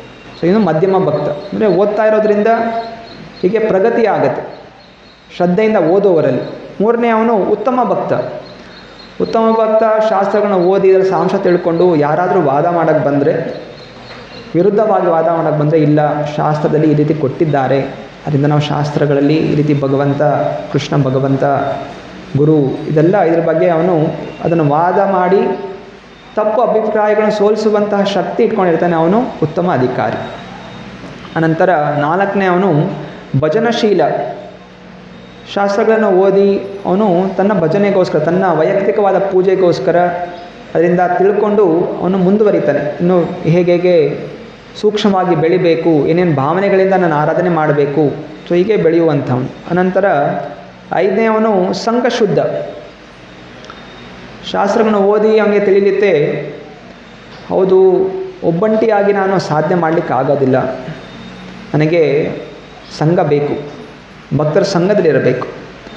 ಹೊಸಬ ವ್ಯಕ್ತಿಗೆ ಕನಿಷ್ಠ ಅಧಿಕಾರಿಗೆ ಇರೋದಿಲ್ಲ. ಅವ್ನು ಬರ್ತಾನೆ, ಗಂಟೆ ಹೊಡಿತಾನೆ, ಆರತಿ ತಗೋತಾನೆ, ಹೊಟ್ಟೋಗ್ಬಿಡ್ತಾನೆ. ಅಲ್ಲೇನು ಮಾತಾಡ್ಸೋದಾಗಲಿ, ಭಕ್ತರ ಸಂಘ ಬೇಕು ಅಂತಿಲ್ಲ, ಅವನದಷ್ಟೇ ನಾನು ಕೃಷ್ಣ ಎರಡೇ. ಅಂದರೆ ಯಾವಾಗ ಆಧ್ಯಾತ್ಮಿಕವಾಗಿ ಬೆಳೀತಾನೆ ಆವಾಗ ಅನಿಸುತ್ತೆ ನನ್ನ ಸರ್ಕಲ್ ಏನಿರಬೇಕು, ನನ್ನ ಸುತ್ತಮುತ್ತ ಜನ ಅವರು ಭಕ್ತರು ಇರಬೇಕು. ಅವನು ಬೇರೆ ಜನರ ಜೊತೆ ಭೌತಿಕ ಜನರ ಜೊತೆ ಸೇರೋಕ್ಕೆ ಇಷ್ಟಪಡೋದಿಲ್ಲ, ಅವನಿಗೆ ಭಕ್ತರ ಸಂಘದಲ್ಲಿ ಇರಬೇಕು ಅಂತ ಇಷ್ಟಪಡ್ತಾನೆ. ಸೊ ಇವನು ಸಂಘಶುದ್ಧ. ಅನಂತರ ಮಂತ್ರಧಾರಣ. ಹೋಗ್ತಾ ಹೋಗ್ತಾ ಇಲ್ಲಿರುವಂತಹ ಒಂದು ಶ್ಲೋಕಗಳು, ಕುಂತಿ ಮಹಾರಾಣಿಯ ಪ್ರಾರ್ಥನೆಗಳು, ಉದ್ಧವ ಗೀತ, ಇಂತಹ ಶ್ಲೋಕಗಳಲ್ಲಿ ಆಕರ್ಷಣೆ ಇರುತ್ತೆ. ಇದಕ್ಕಿಂತ ಮುಂಚೆ ಬೇರೆ ಬೇರೆ ಮಂತ್ರಗಳು ಜಪಿಸ್ತಾ ಇರ್ಬೋದು, ಆ ಮಂತ್ರ ಈ ಮಂತ್ರ ಅನೇಕ ಮಂತ್ರಗಳು ಜಪಿಸ್ತಾ ಇರ್ಬೋದು. ಈಗ ಅನಿಸುತ್ತೆ ಇಲ್ಲ, ಭಾಗವತಮಲ್ಲಿ ಏನು ಪ್ರಾರ್ಥನೆಗಳಿದೆ, ಏನು ಮಂತ್ರಗಳು ಕೊಟ್ಟಿದ್ದಾರೆ, ಅದನ್ನೇ ನಾನು ಸ್ವೀಕಾರ ಮಾಡ್ತೀನಿ, ಅದನ್ನೇ ಓದ್ತೀನಿ, ಇದೇ ಶ್ರೇಷ್ಠವಾದಂಥ ಭಾವನೆ ಅವನಿಗೆ ಬರುತ್ತೆ. ಅನಂತರ ಮೂಢಭಕ್ತ. ಮೂಢಭಕ್ತ ಅವನು ಓದ್ತಾನೆ, ಆದರೆ ಅಂಥ ಆಳವಾಗಿ ಅವನಿಗೆ ಅರ್ಥ ಆಗೋದಿಲ್ಲ. ಅನಂತರ ವಿಚಾರಶೀಲ. ಸೊ ಓದಿದ ಮೇಲೆ ಇದು ಓದಿದ್ರದ್ದು ಏನಿದ್ರು ಒಳ ಅರ್ಥ. ಸೊ ಕೆಲವರು ಸುಮ್ಮನೆ ಬರ್ತಾರೆ, ಕೇಳಿಸ್ಕೊತಾರೆ, ಒಂದು ತಾಸು ಏನೋ ಒಂದು ಸ್ವಲ್ಪ ಚೇಂಜ್ ಇರುತ್ತಪ್ಪ, ಏನೋ ಚೆನ್ನಾಗಿ ಅನಿಸುತ್ತೆ. ಆಮೇಲೆ ಒಂದು ತಾಸು ಆದಮೇಲೆ ಭಾಗವತ ಪ್ರವಚನ ಮುಡಿದ್ಮೇಲೆ ಅಲ್ಲಿಗೆ ಮುಗೀತು, ತಲೆಯಲ್ಲಿ ಏನೂ ಇರೋದಿಲ್ಲ, ಎಲ್ಲ ಖಾಲಿ ಆಗಿಬಿಡುತ್ತೆ. ನಿಜವಾಗಿ ಓದುವಂಥವರು ಓದಿದ ಮೇಲೆ, ಶ್ರವಣ ಆದಮೇಲೆ ಅದನ್ನು ಸ್ಮರಣೆ ಮಾಡಬೇಕು. ಮನೆಗೆ ಹೋದ್ಮೇಲೆ ವಿಚಾರ ಮಾಡಬೇಕು, ಏನು ಇವತ್ತು ತಿಳಿದೆ, ಇದನ್ನು ನಾನೇನು ಉಪಯೋಗ ಮಾಡ್ಕೋಬೇಕು, ಹೆಂಗೆ ಅಳವಡಿಸ್ಕೋಬೇಕು ಜೀವನದಲ್ಲಿ, ಇದನ್ನು ಆಳವಾಗಿ ವಿಚಾರ ಮಾಡಿ ಅಳಿಸ್ಕೊಳ್ಳುವಂಥವನು ಇನ್ನು ವಿಚಾರಶೀಲ. ಅನಂತರ ತೃಣ ಅಧಮ ಭಕ್ತ. ಆಧ್ಯಾತ್ಮಿಕ ವಿಷಯಗಳು ತಿಳ್ಕೊಂಡ ಹಾಗೆ ಒಬ್ಬ ವ್ಯಕ್ತಿಯಲ್ಲಿ ಏನು ಭಾವನೆ ಬರಬೇಕು, ನಮ್ರ ಭಾವನೆ ಬರಬೇಕು. ಅಹಂ ಅಂತ ಇರೋದು ಹೋಗಿ ನಾನು ತೃಣ ಅಧಮ. ತೃಣ ಅಂತ ಹೇಳಿದ್ರೆ ಹುಲ್ಲು, ಹುಲ್ಲಿಗಿಂತ ಕಡಿಮೆ ಇರುವಂಥವನು, ನನ್ನಲ್ಲಿ ಏನೂ ಯೋಗ್ಯತೆ ಇಲ್ಲ, ನಾನು ದೊಡ್ಡ ಅಯೋಗ್ಯ ಅಂತ ಭಾವನೆ ಬರಬೇಕು. ಭಕ್ತಿಯಲ್ಲಿ ಮುಂದುವರಿತಾ ಇದ್ದ ಹಾಗೆ ಈ ಭಾವನೆ ಬರಬೇಕು. ತಿಳಿದು ಹೌದು ನಾನು ತುಂಬ ಅಧಮ, ನಾನು ಇನ್ನೂ ಕಲಿಬೇಕು, ತಿಳಿಬೇಕು, ಗುರುಗಳ ಉಪದೇಶ ಪಡ್ಕೋಬೇಕು, ಭಕ್ತರ ಸಂಘ ಬೇಕು, ಇದು ತೃಣ ಅಧಮ. ಅನಂತರ ಆತ್ಮನಿವೇದನ. ಸೊ ಇದು ಉತ್ತಮವಾದಂತಹ ಒಂದು ಹಂತ. ಹೌದು ನನ್ನ ಜೀವನ ಇರೋದೇ ಭಗವಂತನ ಸೇವೆಗೋಸ್ಕರ ಅಂತ ಎಲ್ಲವನ್ನೂ ಸಮರ್ಪಣೆ ಮಾಡುವಂಥವನು, ಕಾಯ ವಾಚ ಮನ ತನು ಮನ ಧನದಿಂದ ಸೇವೆಯಲ್ಲಿ ತೊಡಗುವಂಥವನು ಇನ್ನು ಆತ್ಮನಿವೇದನ. ಸೊ ಇನ್ನು ಕೆಲವು ವಿಭಾಗಗಳು. ಆತ್ಮಸಾಕ್ಷಾತ್ಕಾರ. ಆತ್ಮಸಾಕ್ಷಾತ್ಕಾರದ ಹಂತಗಳು ಭಾಗವತ ಓದೋದ್ರಿಂದ ಪ್ರಥಮವಾಗಿ ವಿಭಾಗ ಕೃಷ್ಣ ಪ್ರಾಪ್ತ. ಭಾಗವತ ಓದಿ ಅವನಿಗೆ ಅರ್ಥ ಆಗುತ್ತೆ, ಸೊ ಕೃಷ್ಣನೇ ಭಗವಂತ, ಅನೇಕ ದೇವತೆಗಳಿದ್ದಾರೆ, 33 ಕೋಟಿ ದೇವತೆಗಳಿದ್ದಾರೆ, ಅವರೆಲ್ಲರೂ ಬೇರೆ ಬೇರೆ ರೀತಿ ಕರ್ತವ್ಯಗಳನ್ನು ಮಾಡ್ತಾ ಇದ್ದಾರೆ, ಆದರೆ ಎಲ್ಲರಿಗಿಂತ ಮೇಲ್ಪಟ್ಟಂಥವನು ಕೃಷ್ಣ ಅಂತ ತಿಳಿದಂಥವನು ಕೃಷ್ಣ ಪ್ರಾಪ್ತ. ಎರಡನೇದು ಭಕ್ತಿರಸ ಪ್ರಾಪ್ತ. ಕೃಷ್ಣ ಭಗವಂತ ಅಂತ ತಿಳಿದ ಮೇಲೆ ಆ ಕೃಷ್ಣ ಸೇವೆ ಹೇಗೆ ಮಾಡಬೇಕು, ಯಾವ ಭಾವನೆಯಲ್ಲಿ ಮಾಡಬೇಕು, ದಾಸ್ಯ, ಸಾಕ್ಯ, ವಾತ್ಸಲ್ಯ, ಮಾಧುರ್ಯ, ಸೊ ಹೀಗೆ ಬೇರೆ ಬೇರೆ ಭಾವನೆಗಳಲ್ಲಿ ಭಗವಂತದ ಸೇವೆ ಆಗುತ್ತೆ. ಒಂದೇ ಥರ ಸೇವೆ ಅಲ್ಲ. ಇವಾಗ ಹೇಗೆ ಹನುಮಂತ ದಾಸ್ಯ ಭಾವನೆ ಇದೆ, ಭಗವಂತ ಒಡೆಯ ನಾನು ದಾಸ. ಅರ್ಜುನ ಭಗವಂತ ನನ್ನ ಸ್ನೇಹಿತ, ಎಲ್ಲ ಗೋಪಾಲ ಬಾಲರಕ್ಕೂ ಸ್ನೇಹ ಭಾವನೆ ಇತ್ತು. ಯಶೋಧ, ದೇವಕಿ, ನಂದ ಮಹಾರಾಜ, ದಶರಥ ಮಹಾರಾಜ ಭಗವಂತನನ್ನು ತನ್ನ ಮಗ ಪುತ್ರ ಭಾವನೆಯಿಂದ, ವಾತ್ಸಲ್ಯ ಭಾವನೆಯಿಂದ, ಮಾಧುರಿ ಭಾವನೆಯಲ್ಲಿ ಗೋಪಿಕಾಸ್ತ್ರೀಯರು, ಲಕ್ಷ್ಮೀದೇವಿ, ರುಕ್ಮಿಣಿ ಎಲ್ಲ ರಾಣಿಯರು ಭಗವಂತನ ಪತಿ ಅಂತ ಭಾವನೆ ಸೇವೆ ಮಾಡ್ತಾರೆ. ಇದು ಭಕ್ತಿ ರಸ ಪ್ರಾಪ್ತಿ. ಅನ್ಯಂತರ ಸನ್ಯಾಸಗ್ರಾಹಿ. ಸನ್ಯಾಸಗ್ರಾಹಿ ಹೌದು, ಈ ಜಗತ್ತಲ್ಲಿ ಈ ಜಗತ್ತಿನ ವಸ್ತುಗಳು, ಸಂಬಂಧಗಳು, ಇದರಲ್ಲಿ ಯಾವುದೂ ರುಚಿ ಇಲ್ಲ, ಇದರ ಮೇಲೆ ವೈರಾಗ್ಯ ಬೆಳೆಸ್ಕೋಬೇಕು. ಸನ್ಯಾಸಗ್ರಾಹಿ ವೈರಾಗ್ಯ ಬೆಳೆಸ್ಕೊಂಡು ಅದಕ್ಕೆ ಮುಂದಿರುವಂಥ. ಅನಂತರ ದಾನಶೀಲ. ಭಾಗವತಂ ಓದ್ಬಿಟ್ಟು ತಿಳ್ಕೊಂಡು ಎಂತಹ ಅದ್ಭುತವಾದಂಥ ವಿಷಯಗಳಿದೆ, ಈ ವಿಷಯ ಕೇವಲ ನನ್ನ ಹತ್ರನೇ ಉಳ್ಕೋಬಾರ್ದು, ಇದನ್ನು ಬೇರೆಯವ್ರಿಗೂ ಕೊಡಬೇಕು, ಬೇರೆಯವ್ರಿಗೂ ನೀಡಬೇಕು. ಆದರೆ ಗ್ರಂಥವನ್ನೇ ದಾನ ಮಾಡ್ತಾನೆ, ಇಲ್ಲ ಉಪದೇಶಗಳನ್ನು ಇನ್ನೊಬ್ಬರಿಗೆ ಹೇಳ್ಕೊಡ್ತಾನೆ. ಸೊ ದಾನಶೀಲ. ಅನಂತರ 5ನೇದು ಸ್ಮರಣಾಧೀರ. ಸೊ ಈ ಹಂತದಲ್ಲಿ ಅವನು ಯಾವತ್ತೂ ಕೂಡ ಕೃಷ್ಣನನ್ನು ಮರೆಯೋದಿಲ್ಲ. ಸತತವಾಗಿ ಏನೆಲ್ಲ ಓದಿರ್ತಾನೆ, ಅವನು ಜಾಗೃತಾವಸ್ಥೆ ಇರಲಿ, ನಿದ್ರಾವಸ್ಥೆ ಇರಲಿ ಕೂಡ ಆ ಎಲ್ಲ ಲೀಲೆಗಳನ್ನು ಸ್ಮರಣೆ ಮಾಡ್ಕೊಂಡಿರ್ತಾನೆ, ಯಾವತ್ತೂ ಕೂಡ ಮರೆಯೋದಿಲ್ಲ.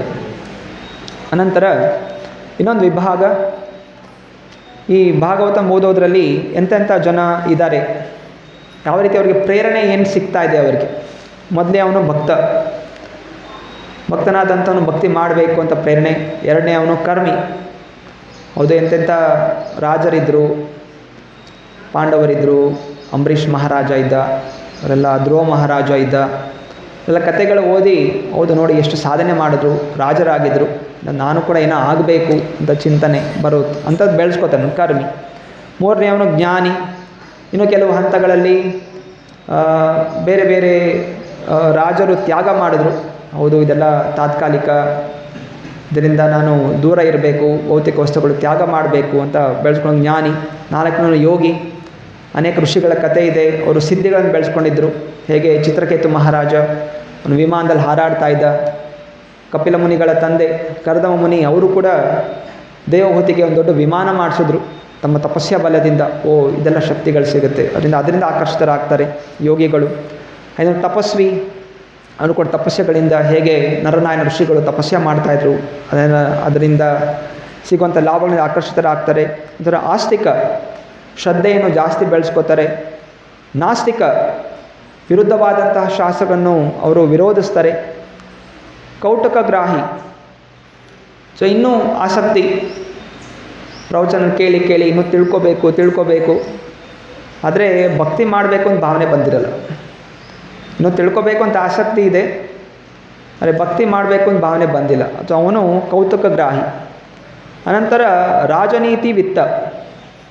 ಸೊ ಶಾಸ್ತ್ರಗಳನ್ನು ಓದಿ ಸೊ ಯಾವ ರೀತಿ ನಾನು ಶಾಸನ ಮಾಡ್ಬೋದು. ಸೊ ಗ್ರಂಥದಲ್ಲಿ ಅನೇಕ ವಿಷಯಗಳ ಬಗ್ಗೆ ವಿವರಣೆ ಇದೆ. ರಾಜರು ಹೇಗಿರಬೇಕು, ಬ್ರಾಹ್ಮಣ ಹೇಗಿರಬೇಕು, ಕ್ಷತ್ರಿಯ ಹೇಗಿರಬೇಕು, ವೈಶ್ಯ ಹೇಗಿರಬೇಕು, ಇದರ ಬಗ್ಗೆ ಎಲ್ಲ ವಿವರಣೆ ಇದೆ. ಆದರೆ ಕೆಲವರಿಗೆ ಕೇವಲ ರಾಜನೀತಿ ಬಗ್ಗೆ ಆಸಕ್ತಿ, ಚಾಣಕ್ಯ ನೀತಿ ಅದೆಲ್ಲ ಇದೆ. ಅದರಿಂದ ಹೇಗೆ ನಾನು ರಾಜ್ಯಭಾರ ಮಾಡಬೇಕು ಅದನ್ನೆಲ್ಲ ತಿಳ್ಕೊಳ್ಳಿಕ್ಕೆ ಅಷ್ಟನ್ನೇ ಉಪಯೋಗ ಮಾಡ್ಕೋತಾರೆ.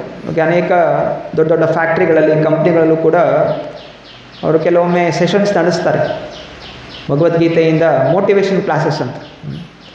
ಅವರ ಉದ್ದೇಶ ಎಲ್ಲ ಏನು ಕಂಪನಿ ಕೆಲಸದವರು ಭಕ್ತರಾಗಬೇಕು ಅಂತಲ್ಲ, ಅವರ ಉದ್ದೇಶ ಸೊ ನೀವು ಎಲ್ಲ ಸ್ಟ್ರೆಸ್ ಅನ್ನೋದು ತಲೆಯಿಂದ ಆಚೆ ಹಾಕಿ ಇನ್ನೂ ಚೆನ್ನಾಗಿ ಕೆಲಸ ಮಾಡಿಸ್ಬೇಕು. ಸೊ ಮ್ಯಾನೇಜರ್ ಉದ್ದೇಶ ನಾನು ಒಳ್ಳೆ ಮ್ಯಾನೇಜರ್ ಅನ್ಸ್ಕೋಬೇಕು ಎಂಪ್ಲಾಯಿಗಳ ಹತ್ರ, ಅದರಿಂದ ಹೇಗೆ ಜನರಿಂದ ಕೆಲಸ ತೆಗೆಸ್ಕೋಬೇಕು. ಸೊ ಇದನ್ನು ತಿಳ್ಕೊಳ್ಳುವಂಥದ್ದು ಇದು ರಾಜನೀತಿ ವಿತ್. ಅನಂತರ ವ್ಯಾಪಾರಿ, ಐಶ್ವರ್ಯಕ್ಕೋಸ್ಕರ, ಹಣಕ್ಕೋಸ್ಕರ ಇದನ್ನು ಉಪಯೋಗ ಮಾಡುವಂಥವನು. ಸೊ ನಂತರ ಶ್ರೀಮದ್ ಭಾಗವತ ಇನ್ನೊಂದು ವಿಭಾಗ ಹೇಳಲಾಗಿದೆ. ಭಾಗವತ ಓದೋದ್ರಿಂದ ಇನ್ನೂ ಕೆಲವು ಜನ ಭಾವನೆಗಳನ್ನು ಬೆಳೆಸ್ಕೋತಾರೆ, ಇದರಲ್ಲಿ ಕೆಲವು ವಿಷಯಗಳ ಬಗ್ಗೆ ಆಸಕ್ತಿ ಬೆಳೆಸ್ಕೋತಾರೆ. ಇನ್ನೊಂದು ವಿಭಾಗ ಲೀಲಾ ಪ್ರೇಮಿ. ಭಾಗವತದಲ್ಲಿ ಅನೇಕ ಕಥೆಗಳನ್ನು ಕೇಳಿ ಅವನು ಆಸಕ್ತಿ ಬೆಳೆಸ್ಕೋತಾನೆ, ಅವನು ಲೀಲೆಗಳು ಕೇಳಬೇಕು. ಅವರಿಗೆ ಬೇರೆ ತತ್ವಶಾಸ್ತ್ರಗಳು ಹೇಳಿದ್ರೆ ಅವ್ರಿಗೆ ತಲೆಗೆ ಹೋಗೋದಿಲ್ಲ, ಅದರ ಆಸಕ್ತಿ ಇಲ್ಲ. ಕೇಳಲಿ ಕತೆ ಹೇಳಿ ಕತೆ ಕೇಳೋದು ಮಾತ್ರ ಆಸಕ್ತಿ. ಸೊ ಅವನು ಲೀಲಾ ಪ್ರೇಮಿ. ಅನಂತರ 2ನೇ ಅವನು ನಾಟ್ಯ ರಸಿಕ. ಸೊ ನಾಟ್ಯರಸಿಕ ಶಾಸ್ತ್ರಗಳು ಎಷ್ಟು ಚೆನ್ನಾಗಿ ಇದರಲ್ಲಿ ವಿವರಣೆ ಮಾಡಿದಾರಲ್ಲ, ಇಂಥ ಸುಂದರವಾದ ಪದಗಳನ್ನು ಉಪಯೋಗ ಮಾಡಿ ಈ ಒಂದು ಶ್ಲೋಕಗಳನ್ನು ಬರೆದಿದ್ದಾರೆ. ಎಷ್ಟು ಚೆನ್ನಾಗಿ ಉಚ್ಚಾರಣೆ ಮಾಡ್ತೀವಿ ಶ್ಲೋಕಗಳನ್ನು. ಸೊ ಇದರಿಂದ ಅವನು ಆಕರ್ಷಿತನಾಗ್ತಾನೆ, ನಾಟ್ಯ ಪ್ರೇಮಿ. ಕಾವ್ಯಭೋಗಿ, ಸೊ ಕವಿತೆಗಳು, ಇದರಲ್ಲಿ ಅನೇಕ ಹಾಡುಗಳಿದೆ. ಆ ಹಾಡುಗಳನ್ನು ಹಾಡಲಿಕ್ಕೆ ಅವನು ಇಚ್ಛೆ ಪಡ್ತಾನೆ. ಇನ್ನೊಬ್ಬ ನಾಲ್ಕನೇನು ಇತಿಹಾಸವಿತ್ತ. ಅವನು ಕೂಡ ಇತಿಹಾಸದಲ್ಲಿ ಈ ಟೈಮಲ್ಲಿ ಹಿಂಗಾಯ್ತಾ, ಬ್ರಹ್ಮ ಹಿಂಗೆ ಸೃಷ್ಟಿ ಮಾಡ್ದ, ಅನಂತರ ಇವರು ಬಂದರು. ಸೊ ಅಷ್ಟು ಅದೆಲ್ಲ ರೆಕಾರ್ಡ್ ಮಾಡ್ಕೋತಾರೆ ಅವರು ಅಷ್ಟೇ. ಅವ್ರಿಗೆ ಇದರಿಂದ ಏನು ತಿಳ್ಕೊಬೇಕು ಅಂತಿಲ್ಲ, ಕೇವಲ ಯಾರು ಬಂದರು. ಕೆಲವು ಜನ ಇರ್ತಾರೆ, ಅವ್ರಿಗೆ ಏನೋ ಭಕ್ತಿ ಬಗ್ಗೆ ಹೇಳಿದ್ರೆ ಅವ್ರಿಗೆ ತಲೆಗೆ ಹೋಗೋದಿಲ್ಲ. ಅವರು ಕೇಳ್ತಾರೆ, ಆಯಿತು ರಾಮನಪ್ಪ ಏನು, ಅವರಪ್ಪ ಯಾರು, ಯಾವ ಸಮಯದಲ್ಲಿ ಏನಾಯಿತು, ಅವ್ರಿಗೆ ಇತಿಹಾಸ, ಇವರು ಈ ಕಾಲದಲ್ಲಾಯಿತು. ಸೊ ಏನು ಮಾಡಬೇಕು ಅದನ್ನು ಮಾಡೋದಿಲ್ಲ. ಜಪ ಮಾಡಲು ಆಸಕ್ತಿ ಇಲ್ಲ.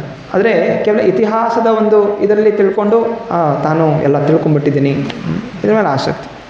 ಸೊ ಇವತ್ತು ಕೂಡ ಅನೇಕ ಇದು ಕೂಡ ಮೆಸೇಜ್ಗಳೆಲ್ಲ ಬರ್ತಾ ಇರುತ್ತೆ. ಹೆಂಗೆ ರಾಮಚಂದ್ರ ಎಲ್ಲಿ ಶುರು ಮಾಡ್ದ, ಹೆಂಗೆಲ್ಲ ಹೋದ, ಏನೇನು ಮಾಡ್ದ, ಹಿಂಗೆಲ್ಲ ಟ್ರ್ಯಾಕ್ ಬಂತು. ಇನ್ನು ಕೆಲವರು ಮಂದಿರಗಳು ನಿರ್ಮಾಣ ಮಾಡಿದ್ರು, ಇಂತಹ ಜನರಿದ್ದರು, ಆರ್ಕಿಟೆಕ್ಚರ್ ಎಷ್ಟು ಚೆನ್ನಾಗಿತ್ತು, ಇಂತಹ ಶಾಸ್ತ್ರಗಳಿತ್ತು, ಇದೆಲ್ಲ ಆಸಕ್ತಿ ಇದೆ.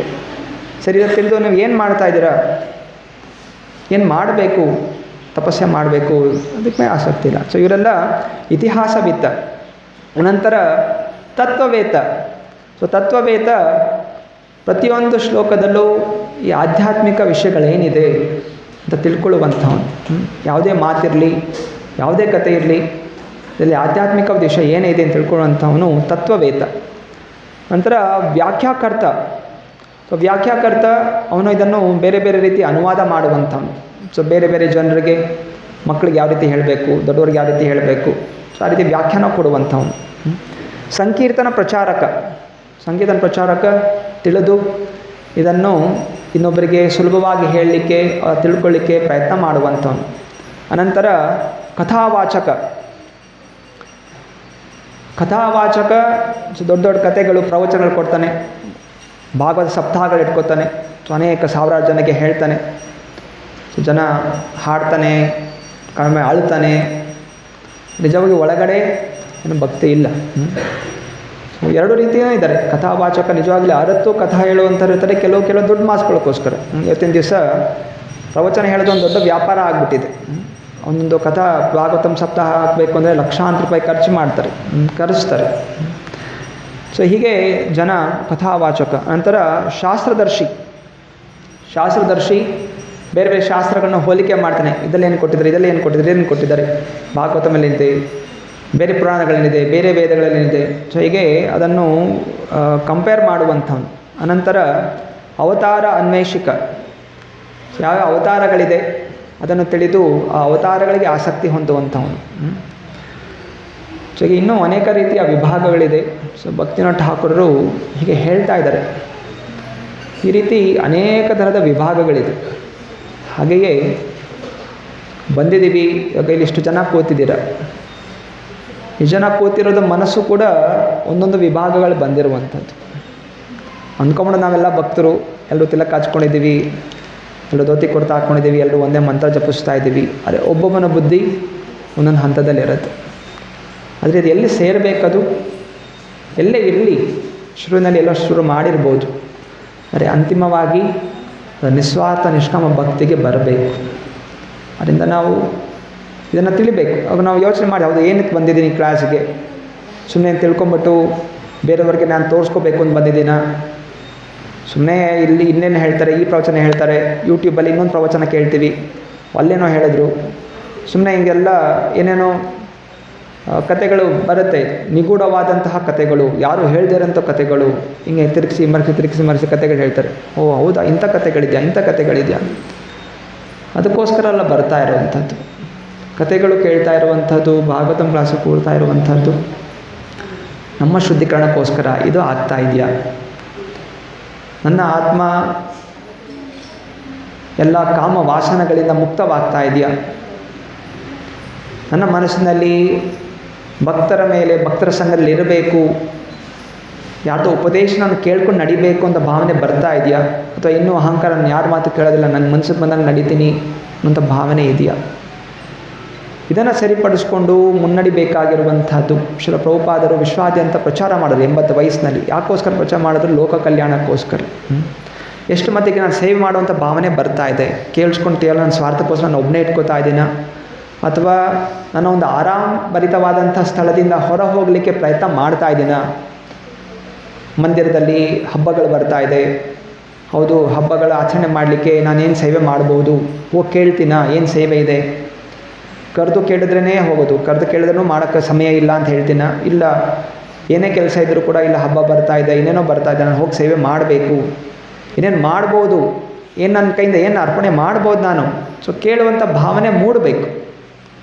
ಇದು ಶುದ್ಧವಾದ ಭಕ್ತಿ ಬರ್ತಾ ಇದ್ದೀವಿ ಅಂತ ಹೇಳಿದ್ರೆ ಒಳಗಿಂದ ಭಾವನೆ ಬರಬೇಕು, ನಾನು ಸೇವೆ ಮಾಡಬೇಕು ಅಂತ ಕೇಳಿ ಮಾಡಿಸ್ಕೊಳ್ಳುವಂಥದ್ದು, ಮಾಡುವಂಥದ್ದು, ಈ ಭಾವನೆ ಉತ್ಪನ್ನ ಆಗಬೇಕು. ಸೊ ಹೀಗೆ ಇದು ನಿಜವಾದಂತಹ ಒಂದು ಪರಿವರ್ತನೆ. ಈ ಪರಿವರ್ತನೆ ಆಗಬೇಕು. ಒಮ್ಮೆ ಪಾಶ್ಚಾತ್ಯ ದೇಶದಲ್ಲಿ ಒಬ್ಬ ರಿಪೋರ್ಟರ್ ಹೋಗಿ ಪ್ರಭುಪಾದನ ಕೇಳ್ತಾರಂತೆ, ಪ್ರಭುಪಾದ್, ಸೊ ಎಷ್ಟು ಜನ ನಿಮಗೆ ಇವಾಗ ನಿಮ್ಮ ಮೆಂಬರ್ಗಳಾಗಿದ್ದಾರೆ ಅಂತ. ಸೊ ಪ್ರಭುಪಾದ ಹೇಳ್ತಾರೆ, ಬಹುಶಃ ವಿಶ್ವಾದ್ಯಂತ ಸುಮಾರು 10,000 ಜನ ಆಗಿದ್ದಾರೆ. ಇವಾಗ 1970s 10,000 ಜನ ಭಕ್ತ ವಿಶ್ವಾದ್ಯಂತ ಆಗಿದ್ದಾರೆ. ಇವಾಗ ವಯಸ್ಸು ಎಷ್ಟು ನಿಮಗೆ? 80 ವಯಸ್ಸು ಆಗಿದೆ. ನೀವು ದೇಹ ತ್ಯಾಗ ಮಾಡಿದ್ಮೇಲೆ ಮತ್ತೆ ಈ ಆಂದೋಲನ ಹೆಂಗೆ ಮುಂದುವರಿಯುತ್ತೆ, ಯಾರು ನಡೆಸ್ತಾರೆ? ಪ್ರಭುಪಾದ ಹೇಳ್ತಾರೆ, ನಾನು ಯಾವತ್ತೂ ಸಾಯೋದಿಲ್ಲ, ನಾನು ಇರ್ತೀನಿ ನನ್ನ ಗ್ರಂಥಗಳ ಮೂಲಕ. ಸೊ ಈ ಶ್ರೀಮದ್ ಭಾಗವತಂ, ಸೊ ಇದು ಸ್ವಯಂ ಕೃಷ್ಣನೇ ಉದ್ಧವನಿಗೆ ಹೇಳಿದ್ದಾನೆ. ಕಲಿಯುಗದಲ್ಲಿ ಕೃಷ್ಣ ಆ ರೂಪ, ದಿವ್ಯವಾದ ರೂಪ ಕಾಣಿಸ್ಕೊಳ್ಳೋದಿಲ್ಲ. ಮತ್ತು ಜ್ಞಾನ ಯಾರು ಕೊಡ್ತಾರೆ?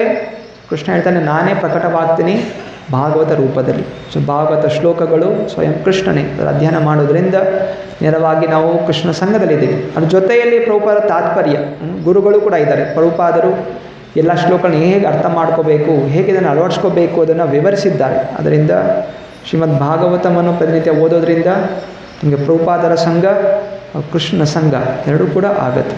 ಅದರಿಂದ ನಾವು ಪ್ರತಿನಿತ್ಯ ಈ ಒಂದು ಶ್ಲೋಕಗಳನ್ನು ಓದಬೇಕು. ಸೊ ಇಲ್ಲಿ ಮುಂದೆ ಕೃಷ್ಣ ಹೇಳ್ತಾ ಇದ್ದಾನೆ ಉದ್ಧವನಿಗೆ, ಶ್ರೀ ಗೌರ್ನಿಧಾಯ್ ಕಿ, ಶ್ರೀ ರಾಧಾ ಶ್ಯಾಮಚಂದ್ರ ಭಗವಾನ್ ಕಿ. ತಸ್ಮಾತ್ ಜ್ಞಾನೇನ ಸಹಿತಂ ಜ್ಞಾತ್ವಾ ಸ್ವಾತ್ಮನಾಂ ಉದ್ಧವ ಜ್ಞಾನ ವಿಜ್ಞಾನ ಸಂಪನ್ನೋ ಭಜಮಾಂ ಭಕ್ತಿ ಭಾವತಃ. ಆದ್ದರಿಂದ ನನ್ನ ಪ್ರೀತಿಯ ಉದ್ಧವನೇ, ಜ್ಞಾನದಿಂದ ಇನ್ನು ತಿಳಿಯಬೇಕಾಗಿದೆ, ಹಾಗೂ ಈ ವೇದ ಜ್ಞಾನದಿಂದ ನಿನ್ನಲ್ಲಿ ಸ್ಪಷ್ಟವಾದಂತಹ ಸಾಕ್ಷಾತ್ಕಾರ ಆಗಬೇಕಾಗಿದೆ. ನನ್ನನ್ನು ಆರಾಧನೆ ಮಾಡಬೇಕು ಶುದ್ಧವಾದಂತಹ ಪ್ರೇಮ ಭಕ್ತಿಯಿಂದ. ಜ್ಞಾನ ವಿಜ್ಞಾನ ಯಜ್ಞೇನ ಮಾಂ ಇಷ್ಟ್ವಾತ್ಮನಾಂ ಆತ್ಮನಿ, ಮಾಂ ಇಷ್ಟ್ವಾತ್ಮನಾಂ ಆತ್ಮನಿ ಸರ್ವಯಜ್ಞ ಪತಿಂ ಮಾಂ ವೈ ಸಂಸಿದ್ಧಿಂ ಮನಯೋಗಮಾಂ. ಹಿಂದೆಯೂ ಕೂಡ ಅನೇಕ ಋಷಿಗಳು ವೇದ ಜ್ಞಾನದ ಮೂಲಕ, ಆಧ್ಯಾತ್ಮಿಕ ಆತ್ಮಸಾಕ್ಷಿ ಪಡೆಯುವ ಮೂಲಕ ನನ್ನನ್ನು ಪೂಜಿಸುತ್ತಿದ್ದರು. ನಾನೇ ಯಜ್ಞಗಳ ಅಧಿಪತಿ, ಸಕಲ ಹೃದಯದಲ್ಲಿರುವಂಥ ಪರಮಾತ್ಮ ಎಂದು ತಿಳಿದು ಅವರು ಪೂಜಿಸುತ್ತಿದ್ದರು. ಹೀಗೆ ಆ ಎಲ್ಲ ಋಷಿಗಳು ಪರಮ ಪರಿಪೂರ್ಣತೆಯನ್ನು ಪಡೆದರು. ಆದ್ದರಿಂದ ನಮ್ಮ ಅಂತಿಮ ಲಕ್ಷ್ಯ ಆಗಿದೆ ಕೃಷ್ಣನ ಪಾದಪದ್ಮಗಳ ಸೇವೆ, ಪ್ರೀತಿಯುತವಾದಂಥ ಸೇವೆ. ಹರೇ ಕೃಷ್ಣ. ಒಂದು ಪ್ರಶ್ನೆಗಳಿದೆಯಾ?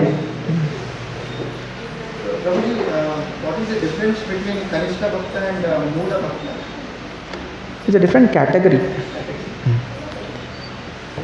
ಒಂದೇ ಥರದ ತರಗತಿ ಬೇರೆ ಬೇರೆ ವಿಭಾಗಗಳಲ್ಲಿ ಬರಬಹುದು. ಇಬ್ಬರು ಒಂದೇ, ಆದರೆ ಇದೊಂದು ಇವಾಗ ಕನಿಷ್ಠ ಭಕ್ತ ಬಂದಿರುವಂಥದ್ದು ಯಾವ ರೀತಿ ಪ್ರೇರಣೆಯಿಂದ, ಏನು ಪ್ರೇರಣೆ ಸಿಗ್ತಾ ಇದೆ ಅದರಿಂದ ಒಂದು ಅಲ್ಲಿ ಕನಿಷ್ಠ ಯಾವುದರಲ್ಲಿ ಬಂದಿದ್ದು? ಆಧ್ಯಾತ್ಮಿಕ ಪ್ರಗತಿಯಲ್ಲಿ ಕನಿಷ್ಠ. ಇನ್ನೊಂದು ಯಾವುದು ಹೇಳಿದ್ರಿ? ಹಾಂ,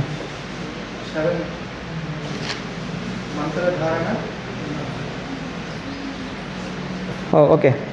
ಸೊ ಕನಿಷ್ಠ ಭಕ್ತ ಇವಾಗ ಶುರು ಮಾಡಿದ್ದಾನೆ.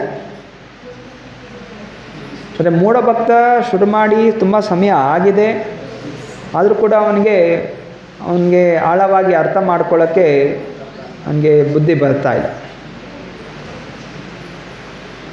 ಕ್ರಮೇಣವಾಗಿ ಯೋಗ ಕ್ಲಾಸಿಗೆ ಸೇರಿದಾಗ ಅವನು LKG ಸೇರಿದ ಮೇಲೆ ಒಂದು 10 ವರ್ಷ ಆದಮೇಲೆ ಅವನು 10th ಸ್ಟ್ಯಾಂಡರ್ಡ್ ಇರಬೇಕು. 10 ವರ್ಷ ಆದಮೇಲೆ LKGಯಲ್ಲೇ ಇದ್ದರೆ ಸೊ ಹಾಗೆ. Like Bhagavatam listeners who take advantage of these things, like as you said, Papa, Rahi, like so many things. Like what, like Srila Prabhupada used to say, even by reading one shloka, even by hearing this transcendental message, one get purified. In what way these people get purified? If they take advantage like this. ಹೌದು, ಶ್ರೀಮದ್ ಭಾಗವತಮನ್ನು ಓದೋದ್ರಿಂದ ಹೃದಯ ಶುದ್ಧೀಕರಣ ಆಗತ್ತೆ ಅಂತಿದೆ. ಆದರೆ ಜೊತೆಯಲ್ಲಿ ಅಪರಾಧಗಳಿರಬಾರ್ದು. ಇವಾಗ ಕೆಟ್ಟ ಭಾವನೆಯಿಂದನೇ ಬಂದರೆ ಶುದ್ಧೀಕರಣ ಆಗತ್ತೆ, ಆದರೆ ವಿಳಂಬವಾಗತ್ತೆ. ಬಹುಶಃ ಈ ಜನ್ಮದಲ್ಲಿ ಇಲ್ಲದೆ ಇದ್ದರೆ ಮುಂದಿನ ಜನ್ಮದಲ್ಲಿ ಅವನು ಪ್ರಗತಿ ಹೊಂದುತ್ತಾನೆ. ಏನು ಕೇಳಿದಾನೆ ಅದು ಉಳ್ಕೊಳ್ಳುತ್ತೆ. ಈಗ ಸದ್ಯಕ್ಕೆ ಚಿಂತನೆಯಿಂದ ಬಂದಿರೋ ಕಾರಣ ಅವನದು ಸರಿಯಾದ ಉಪಯೋಗ ಅವನು ಮಾಡ್ಕೊಳ್ಳೋದಿಲ್ಲ. ಆದರೆ ಹೇಗೋ ಅವನಿಗೆ ಮುಂದೆ ಅವನಿಗೆ ಪ್ರಯೋಗಕಾರಿ ಆಗತ್ತೆ. ಹೇಗೆ ನಾಮ ಅಪರಾಧ, ನಾಮಭಾಸ. ಸೊ ಶುದ್ಧವಾದಂತಹ ನಾಮ ಜಪ ಮಾಡೋದ್ರಿಂದ ತುರಂತವಾಗಿ ಅವನಿಗೆ ಪರಿಣಾಮ ಸಿಗುತ್ತೆ. ನಾಮಭಾಸ ಅಥವಾ ನಾಮ ಅಪರಾಧ ವಿಳಂಬವಾಗುತ್ತೆ. ಸೊ ಹಾಗೆ ಸೊ ಭಗವಂತನ ತಿಳಿಲಿಕ್ಕೋಸ್ಕರ ಪ್ರೀತಿಯಿಂದ ಬಂದರೆ ಶೀಘ್ರವಾಗಿ ಭಗವಂತ ಪ್ರಾಪ್ತಿ ಆಗ್ತಾನೆ. ಈ ರೀತಿ ವಿರೋಧ ಮಾಡೋದ್ರಿಂದ ಸೊ ಈ ಜನ್ಮದಲ್ಲಿ ಆಗದೇ ಇದ್ದರೂ ಮುಂದಿನ ಜನ್ಮ ಈ ರೀತಿ ಆದರೂ ಪ್ರಭಾವ ಕೊಡುತ್ತೆ.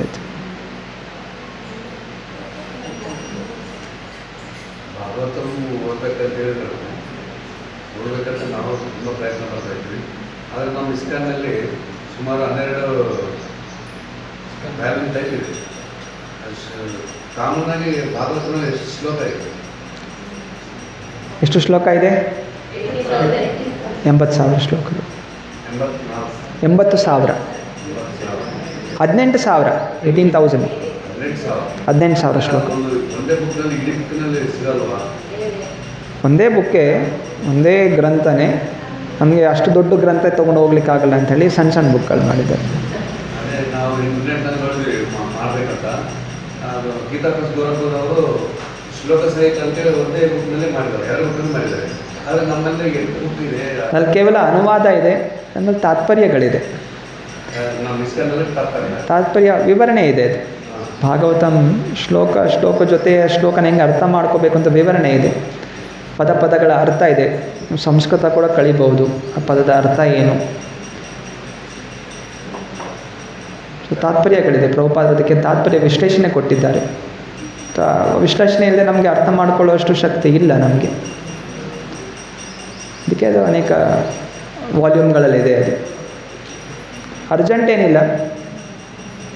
ಸೊ ನಾವು ಓದಿ ಮುಗ್ಸೋಕ್ಕೆ ಪ್ರಯತ್ನ ಮಾಡ್ತಾ ಇಲ್ಲ.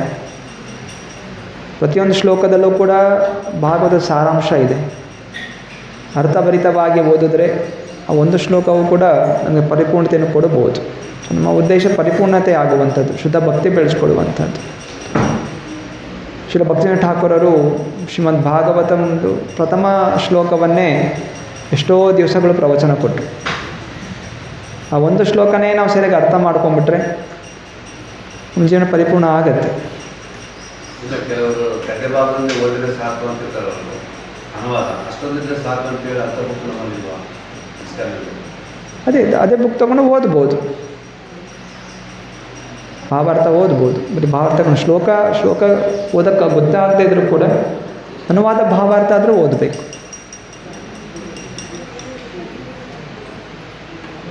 ಕೆಲವರು ನಾನು ನೋಡಿದ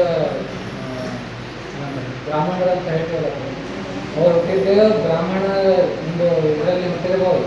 ಆದರೆ ಅವರು ತತ್ವ ಏನಾದರೂ ಬೋಧನೆ ಏನಾದರೂ ಕೇಳಿದ್ರೆ ಸೇಮ್ ಮಾಯಾವಾದಿ ಫಿಲಾಸಫರ್ಸ್ ಇರ್ಬೇಕಂತ ಅದೇ ಥರ ಇರ್ತದೆ. ಅದು ಹೆಂಗ ಅಂದರೆ ಕೃತ ಜನ್ಮದಲ್ಲಿ ಮುಂದಿನ ಜನ್ಮದಲ್ಲಿ ಮಾಯಾವಾದಿ ಇದ್ರ ಅಥವಾ ಪುಣ್ಯ ಪ್ರಕಾರ ಏನಾದರೂ ಬ್ರಾಹ್ಮಣರಾಗಿ ಹುಟ್ಟಿದ್ರ? ಹೌದು, ಪುಣ್ಯಗಳು ಮಾಡೋದ್ರಿಂದ ಒಳ್ಳೆಯ ನಾನಾ ರೀತಿಯಿಂದ ಆಧ್ಯಾತ್ಮಿಕ ಮಾರ್ಗದಲ್ಲಿ ಪರಿಪೂರ್ಣತೆ ಹೊಂದಲಿಕ್ಕೆ ಭಗವಂತ ಹೇಳ್ತಾನೆ ಭಗವದ್ಗೀತೆಯಲ್ಲಿ ಶುಚಿನಾಂ ಶ್ರೀಮತಾಂ ಗೇಹೆ ಯೋಗಭ್ರಷ್ಟ ಪರಂತಪ. ಸೊ ಯೋಗದ ಪರಿಪೂರ್ಣತೆ, ಜೀವನದ ಪರಿಪೂರ್ಣತೆಗೋಸ್ಕರ ನಾನಾ ತಪಸ್ಯೆಗಳು ವ್ರತಗಳು ಮಾಡ್ತಾ ಇರ್ತಾರೆ.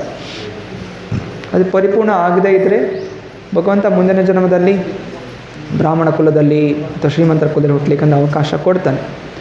ಆದರೆ ಅವನು ಅದನ್ನು ತಿಳ್ಕೊಬೇಕು, ನಾನು ಹಿಂದಿನ ಜನ್ಮದಲ್ಲಿ ಏನೋ ಮಾಡಿರೋ ಕಾರಣ ಈ ಜನ್ಮದಲ್ಲಿ ಈ ರೀತಿಯ ಒಂದು ಜನ್ಮ ಸಿಕ್ಕಿದೆ ಅಂತ ಹೇಳಿ ಅಲ್ಲಿಂದ ಅವನು ಮುಂದುವರಿಸಲಿಕ್ಕೆ ಪ್ರಯತ್ನ ಮಾಡಬೇಕು. ಅದನ್ನು ಬಿಟ್ಟು ಇರುವಂಥ ಸಂದರ್ಭದಲ್ಲಿ ಅವನು ಆನಂದಿಸಲಿಕ್ಕೆ ಪ್ರಯತ್ನ ಮಾಡಿದ್ರೆ ತಿರ್ಗಾ ಅವನು ಕೆಳಗೆ ಬೀಳ್ತಾನೆ. ನಿಶ್ಚಯವಾಗಿ ಹೌದು, ಎಷ್ಟೋ ಜನ್ಮಗಳ ಪುಣ್ಯ ನಂತರನೇ ಒಬ್ಬನು ಬ್ರಾಹ್ಮಣ ಕುಲದಲ್ಲಿ ಅಥವಾ ಒಂದು ಶ್ರೀಮಂತ ಕುಲದಲ್ಲಿ ಜನಿಸಲಿಕ್ಕೆ ಸಾಧ್ಯ. ಇದಲ್ಲದೆ ನಾನಾ ರೀತಿಯ ಪುಣ್ಯಗಳಿದೆ. ಕೇವಲ ಬಾವಿಗಳು ಕಟ್ಟಿಸೋದ್ರಿಂದ, ಇನ್ನೊಬ್ಬರಿಗೆ ಅನ್ನದಾನ ಮಾಡೋದ್ರಿಂದ, ರಕ್ತದಾನ ಮಾಡೋದ್ರಿಂದ ಅದೊಂದು ರೀತಿಯ ಪುಣ್ಯ. ಆದರೆ ಭಕ್ತಿ ಅನ್ನೋದು ಮೂಡಬೇಕು ಅಂತ ಹೇಳಿದ್ರೆ ಅದಕ್ಕೆ ಭಕ್ತರ ಸೇವೆ ಮಾಡಿರಬೇಕು. ಭಕ್ತರ ಸೇವೆ ಮಾಡಿರುವಂತಹ ಒಂದು ಆ ಪುಣ್ಯ ಅವನಿಗೆ ಆ ಜೀವನದಲ್ಲಿ ಪರಿಪೂರ್ಣ ಆಗದೇ ಇದ್ದರೂ ಕೂಡ ಮುಂದಿನ ಜನ್ಮದಲ್ಲಿ ಭಕ್ತಿ ಮಾಡುವಂಥ ಅವಕಾಶ ಸಿಗುತ್ತೆ. ಹೇಗೆ ನಾರದ ಮುನಿಗಳು ಅವರ ಹಿಂದಿನ ಜನ್ಮದಲ್ಲಿ ಒಂದು ಶುದ್ಧ ಪರಿವಾರದಲ್ಲಿ ಅವರು ಜನಿಸಿದರು. ಆದರೆ ಅವರು ಶುದ್ಧವಾದ ಭಕ್ತರ, ಚಾತುರ್ಮಾಸದಲ್ಲಿ ಶುದ್ಧವಾದ ಭಕ್ತರ ಸೇವೆ ಮಾಡ್ತಾರೆ. ಸೊ ಅದರಿಂದ ಅವರು ಮುಂದೆ ನಾರದ ಮುನಿಗಳಾಗಿ ಹುಡ್ತಾರೆ, ಶುದ್ಧವಾದ ಭಕ್ತರಾಗಿ ಹುಟ್ಟುತ್ತಾರೆ, ನಮ್ಮ ಭಕ್ತಿಯ ಪ್ರಚಾರಕರಾಗ್ತಾರೆ.